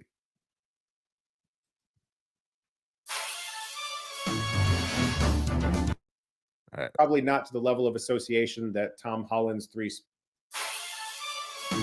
film celebration on this channel. Having seen the film, I'm going to tell you that this is not a movie review of Madam Web. I am not about bashing filmmakers, artists. I know how hard it is to make a movie. I do not know how hard it is to make a movie under the studio system. I was able to make an indie film without a giant corporation breathing down my neck, which is... Guys, is it just me? I don't remember him ever saying anything about people who do criticize this stuff. Not the privilege that S.J. Clarkson had when she directed Madam Web under Sony, which I can only imagine was monumentally difficult. This is not going to be a video about Madam Web and telling you whether or not you should see Madam Web. There are plenty of people on this platform, as well as a website dedicated to aggregating reviews and giving it a number that's going to inform you of that, and you can choose to listen to those voices if you want. The information is out there. What I am compelled to make a I think that's all he says, right? Is that there are other places to find that? I don't think that's a criticism. What the fuck is Adam talking about? It's something that I heard pretty much every writer, some directors, and most actors bashing last year. In the case of Madam Web, this movie was put out by a video about. It's something that I heard pretty much every writer, some directors, and most actors bashing last year, and that is movie studios. But before we go any further, that's it, right? Like he doesn't. What the fuck is that? Okay? Is this really what this is? Is it really a bunch of people that are mad because like drinkers and guys over on that other end of the pool? Wait. When did he ever fucking talk shit about anybody for that? That is so weird. Such a big figure. Everything around him is to the extreme. So if he mentions something, he doesn't go into it. He hates it. I guess I disagree. Making an artist doesn't need to cater to anybody since they really accept their own, but they may also introduce the topic of art versus commodities for sake. Critics' role is not just to be negative, but to be constructive as well. This lad seems to be projecting. Yeah, and then like he's over here trying to equate it as a both side. First of all, like Chris Stuckman at no point, I think, ever makes any criticism of Critical Drinker or anyone like that. Like, what is Adam even talking about here? Has a point, the same way I think the Critical Drinkers and guys over on that other end of the pool do. They're more on the outrage culture shit and less on movies themselves. There's obviously points being made by both. The problem I have is that this side over here just goes all in on attacking Disney and woke culture and Brie Larson and Kathleen Kennedy to the point where it's pathetic and lazy and doesn't really bring anything new to the table. Eventually they'll pivot away. Maybe they have. I truly don't watch any of this crap. I just see it in my feeds all the time. So maybe they have and everything's great over there. On the Stuckman side of things, he announced years back that he was making this movie. He's making a movie. Awesome. Good for him. I think that's great. I actually wrote a movie script myself. I'm on the third revision right now, and then I hope to do stuff with it. I think it's phenomenal that YouTube voices are rising up. They're putting their money where their mouth is. They're getting into the game, and they're trying to make something themselves. It's fantastic. So very good for him. And it got fan funded. He has a big audience of people that love his stuff. Wonderful. What I don't like, and I think is complete bullshit, and I still scratch my head at how he does have a lot of the supporters still on his channel, is he came out with the video not long after that announcement and said he's no longer going to be criticizing movies the same way. He's only going to review movies he likes. And he'll put criticisms in those videos. But see, that's interesting to me because it really just seems like look, Adam, I don't think he's like a bad film critic by any means. I think he's very honest. I think he represents his opinions very well. I enjoy his reviews, but he is a lot more of like a character right? Like maybe character's not. He's a little more performative. I think is what I'm trying to say, and I think he does. He is willing to play more towards the extreme. What's surprising to me is how it seems that like again, it seems like there's like an element of him taking this a little bit personally, because like, well, I don't know, man, like just because he did not fight, it's like one of those things, right, where it's like Chris Stuckman, people still like him, not because like they like the way he complains about stuff. They like him because they like him. They like his opinions. They like his like approach towards film criticism. And if that doesn't meet that, and it's fine, they're not there to see him hate on shit. There are people that like that shit, like you said. And that's a different audience. And frankly, I personally wouldn't call like Adam does movies like someone that always like is on the negative or the hateful side. He's just really animated. So it's just bizarre to me, his perception of this as if like it's Chris calling out other creators when he literally all he says is there's other people that do that shit. Here's my criticism of the industry. This is just such a weird fucking take. But not to the same point as something he doesn't. Okay, what's the point then of being a critic? What are you doing anymore? Oh, you're just championing a couple movies, and then on the other hand, he says like, I don't need to bash Madam Web because everybody else is doing it. Fine, but then you don't also need to praise a movie like Oppenheimer or Killers of the Flower Moon because everyone else is doing that as well. like which lane are you going in, bud? Listen, people have different. It's what he wants to fucking talk about, man. Like, it's what's so hard to understand about that. Like, the thing is that, yeah, is it just me, guys, or is this like really out of pocket for Adam Does Movies? I feel like he's being like really like Holden Caulfield like here. Like I think he's literally like 2 steps away from being like Chris Stuckman's a phony, you know? It isn't like these critics are working for a newspaper. They can see and review what they like. I don't know why he's taking it so personally. Yeah, it's such a bizarre, weird. I don't like this. I've never seen this side of Adam Does Movies. And it's disappointing to know he has it, man. That's the thing. I'm losing a little bit of respect for the guy. Cause like you know, his style is his style. I don't have a problem with it or anything.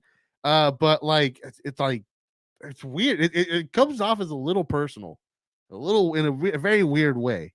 Different things they take away from different critics, and those critics themselves have different reasons for doing it. I can only speak for myself, but the point of movie criticism to me is to put your voice out there, express your true opinions, inform people of what they should look out for in the flick, why you liked this, what worked about it, what didn't, and just have a conversation, have a dialogue. Granted, I also don't present myself as like an expert movie critic or a snob or someone that thinks his opinions are right. Okay.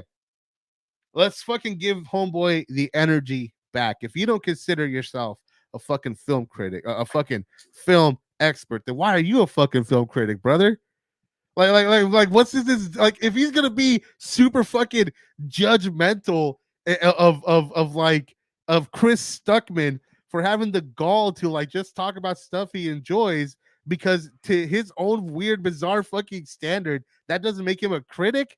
Let's give him the same fucking energy, bro. If you don't consider yourself a fucking expert, quit your channel. The fuck are you doing? Why should we listen to you then? He's literally being like, why should we listen to Chris Stuckman, who's like not even willing to just watch every movie fucking arbitrarily and shit? He's not a real critic. Like, dude, you're not a real critic because you're not a fucking expert. Whatever, dude. If you're gonna play the arbitrary game, play fair. Fucking delete your channel. And look, I hope everyone understands that I don't actually want the dude to delete the channel. What I'm saying is fucking match that energy back at yourself. I don't think he would appreciate if someone like just came up to him, and I deal with this shit like all the time because of my fucking like grifter coverage and shit. These guys just come up to you and be like, hey, you haven't seen every single Mahler video, so you take your stuff out of context. You should delete. I've had that shit. Like, you should delete your channel because of this bullshit. It's annoying. And it's like really like when someone tells me that, it's like, dude, what are you, like 10 years old? Like, that's not how this works. That's not how any of this shit works, bro. And I imagine that like he gets a lot of that shit too in its own light. So the fact that this is one creator acting this way towards another is just really like, what's going on here? We're only 3 minutes into this, guys. What the fuck is the rest of this video? Right. And this is why this movie works really well. I'll give that information, but not in a way that says like you're wrong if you don't like it, or I'm right because I do. It's more or less just this is what works for me, and this is why it works for me. Take it for what you will. So when Chris comes out with the video saying we shouldn't be lazily bashing everything and saying it's terrible, because there's a lot of people that work on the film. There's a lot of talent. He didn't say what fucking video is he talking about, dude. Dude, at no point does Chris Stuckman say we shouldn't do that. He said Chris Stuckman himself is not going to do that. What is going on, Adam? What is going on, my dude? They're behind the scenes. It's the studio's fault for the most part. No, I call bullshit. What maybe puts me in a unique situation is I have a full-time job. I'm a web developer and designer. I've been getting criticism basically since I got into the field. Your design sucks. This code doesn't work well. There's no preamble that says, hey, we know you're talented. We know you have it in you, kid. We know. Those are your clients, though, bro. Like, those are your clients that you choose to like work with. You're comparing what you rely on for money, which is like you like offering your services to client. It looks like on a freelance level and shit, to like what is essentially just a hobby for Chris Stuckman. I think at this point, I mean, I don't think he really needs to rely on his YouTube channel as much as he used to at this point. I mean, he's clearly doing some sort of work with studios. He's getting paid for all that, you know. So I think he's doing fine, bro. Like, again, this is all just so personal. It's all just so personal and completely has no, I don't even know what video he was referring to. He's pretending that like Chris Stuckman was way more judgmental than he actually was. Hey, do you know where the sunflowers are grown in America? No, then you don't know anything about geography. I wonder what logical fallacy that is. I don't even think it's a logical fallacy. I think it's just like poor fucking form, like just immaturity, I guess. You know, if everyone who hasn't seen all of Waller's content should delete their channel, there would be no movie channels left. Dude uploads like 10 hours of shit every day for real, and it's all like the most like like I'm thinking of like doing a fucking like Mahler parody, and like I'm just thinking of like something like you know, like what would be funny? What would be like a funny thing like for him to like have like a 6-hour video for? What would be like a really funny movie? What would be like oh yeah, Paw Patrol Dogs to the Rescue is one of the worst films ever written. The direction of this film is pedestrian, as if it is meant for children.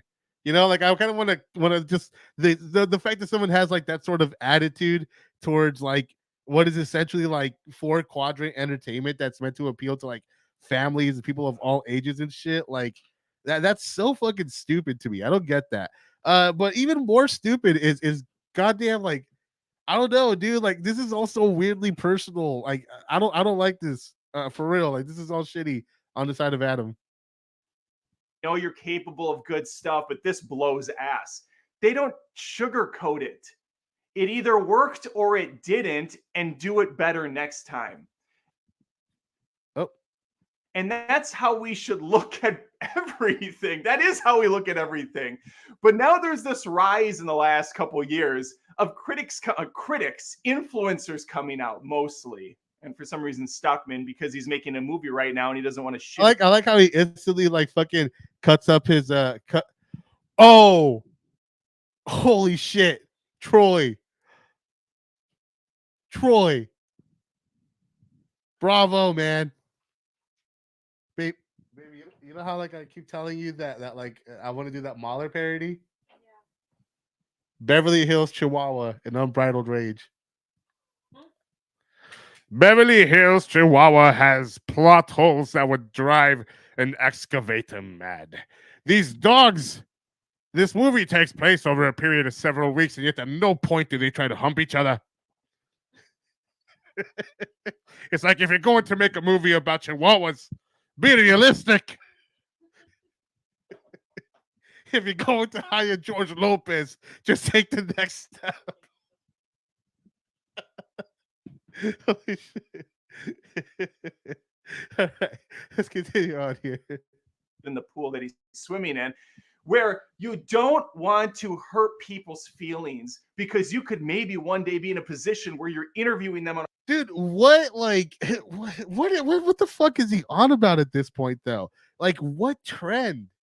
How many fucking critics out there are coming out? There's more critics shitting on Chris Stuckman than being like, I'm not going to criticize movies because of like access. Like, isn't that's Collider, dude? Collider's been dead for years, and like this whole access media, this is such a lazy comparison. I feel like he's farming drama or some shit.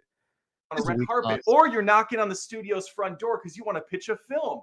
Hey, Netflix, sorry I bashed on your last 4 exclusives and said they were hot trash, but here's the fucking thing. Here's the fucking thing, right? Is that like, I'm sorry, dude, but like ultimately, if you paid the subscription fee, or if you paid for the ticket, doesn't really matter to the studio if you enjoyed the movie all that much. Like as long as most people, like I said, 95% of the type of people who have YouTube channels where they review movies are not the type of people that the studio system really is trying to appease to. That's who the filmmakers and the writers are trying to appease to. But the studios, they're trying to appeal and like appease the 95% of people that like just show up and like pick the next movie that's like the closest, is like the movie that's like 5 minutes away compared to a movie that's like 10 minutes away.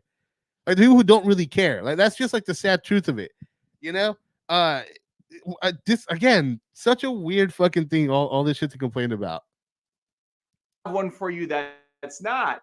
Yeah, that might not work. So what I've been noticing, especially on Madam Web, are these disclaimers in front of their review, basically saying, "Hey guys, I'm about to rip this movie a new asshole, but before I do, I just want to let you know the director's great, the actors are wonderful, the people that wrote this script meant well. It's all the studio's fault," or something. It's just so disingenuous and kind of pathetic. It's such an easy way to score brownie points before you then trash the living hell out of something. But if they trash the living hell out of it, they're trashing the living hell out of it. They're just trying to trash it to the people who deserve, like who are actually responsible for why it's trash. Dude, like it's trying to be mature. It's trying to be pointed, and it's trying to be like responsible.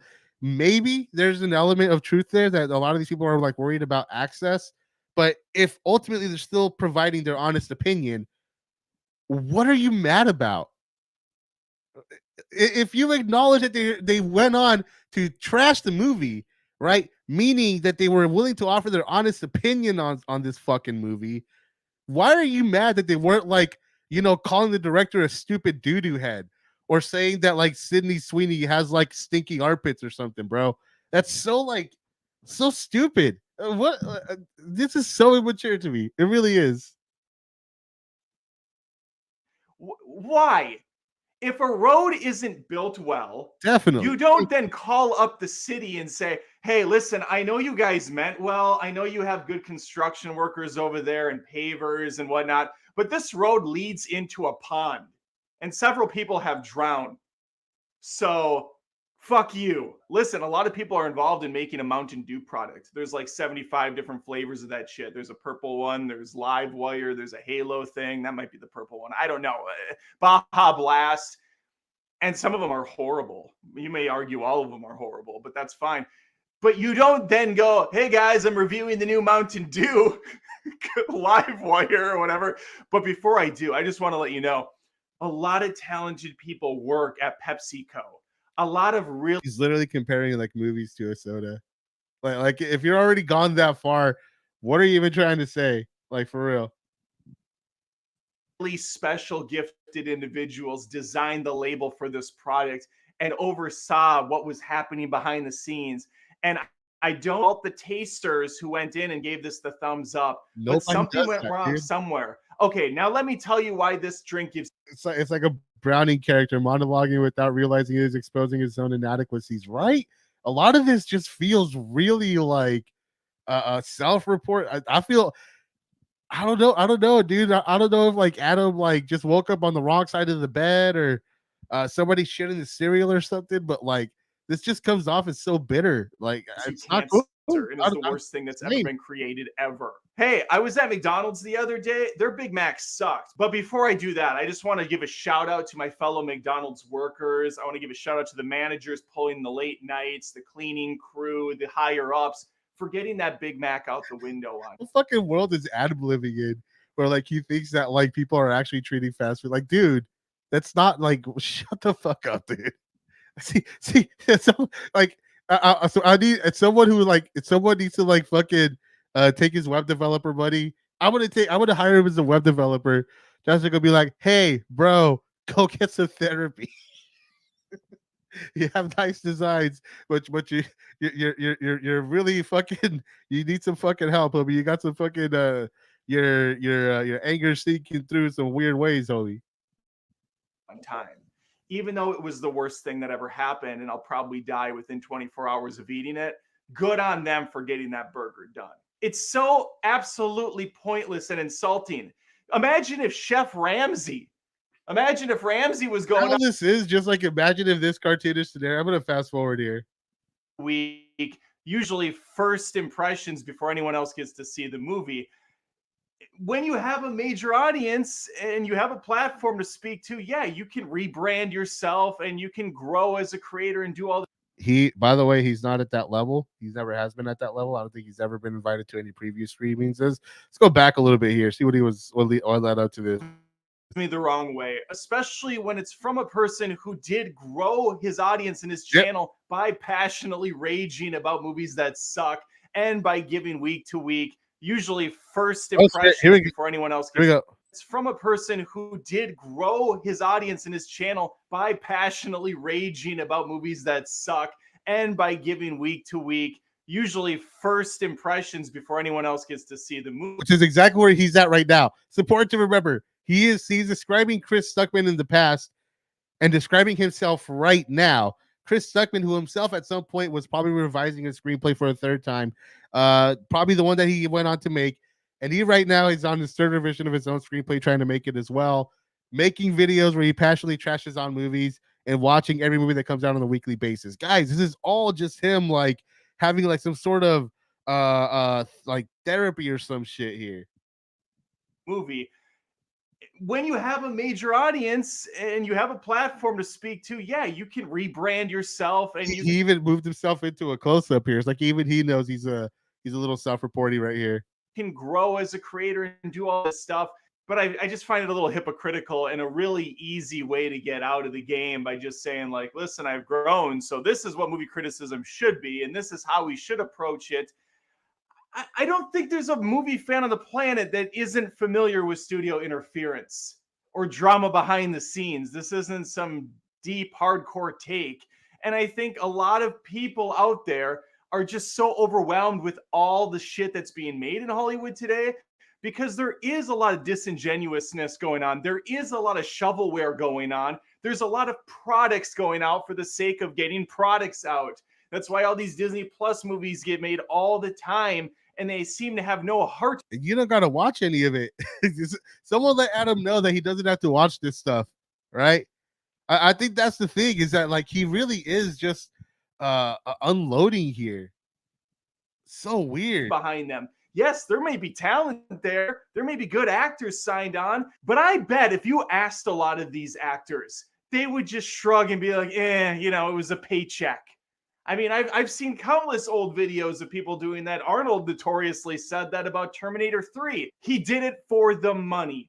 And you have to imagine a lot of the crew, even the directors at some points, are just doing it for the paycheck because you have to give one to the studio. And then maybe with the deal, they'll let you make the movie you want to make.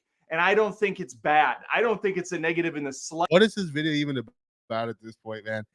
Like, what does his audience think of all this? So it's because he doesn't want to get destroyed when his film is released. He wants them to be gentle to him. So that someone went from movie critic to select a movie promoter. It's no different than a restaurant selling a food item. I feel like I need to fucking defend my boy here a little bit. Hold on. What the hell are you talking about, dude?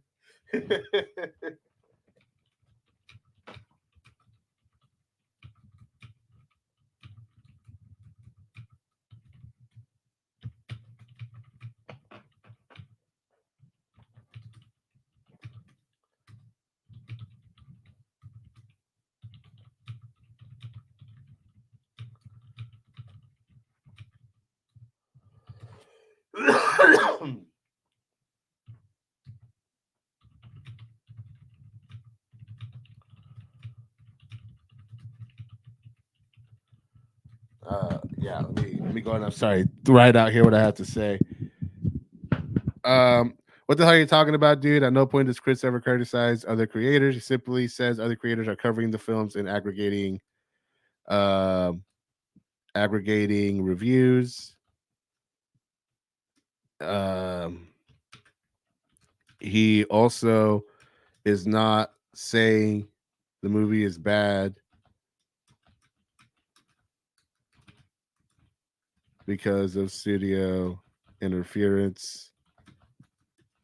He's saying Sony is a symptom of a greater problem. Greater problem. I like your stuff, man, but this video just seemed like you took his approach very personal. So you had some real Holden Caulfield moments there, if I have to be real with you. There, if I had to be real with you, you don't have to see every movie.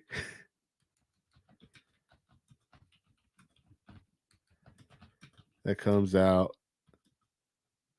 It doesn't make you less of a critic if you skip things that do not interest you.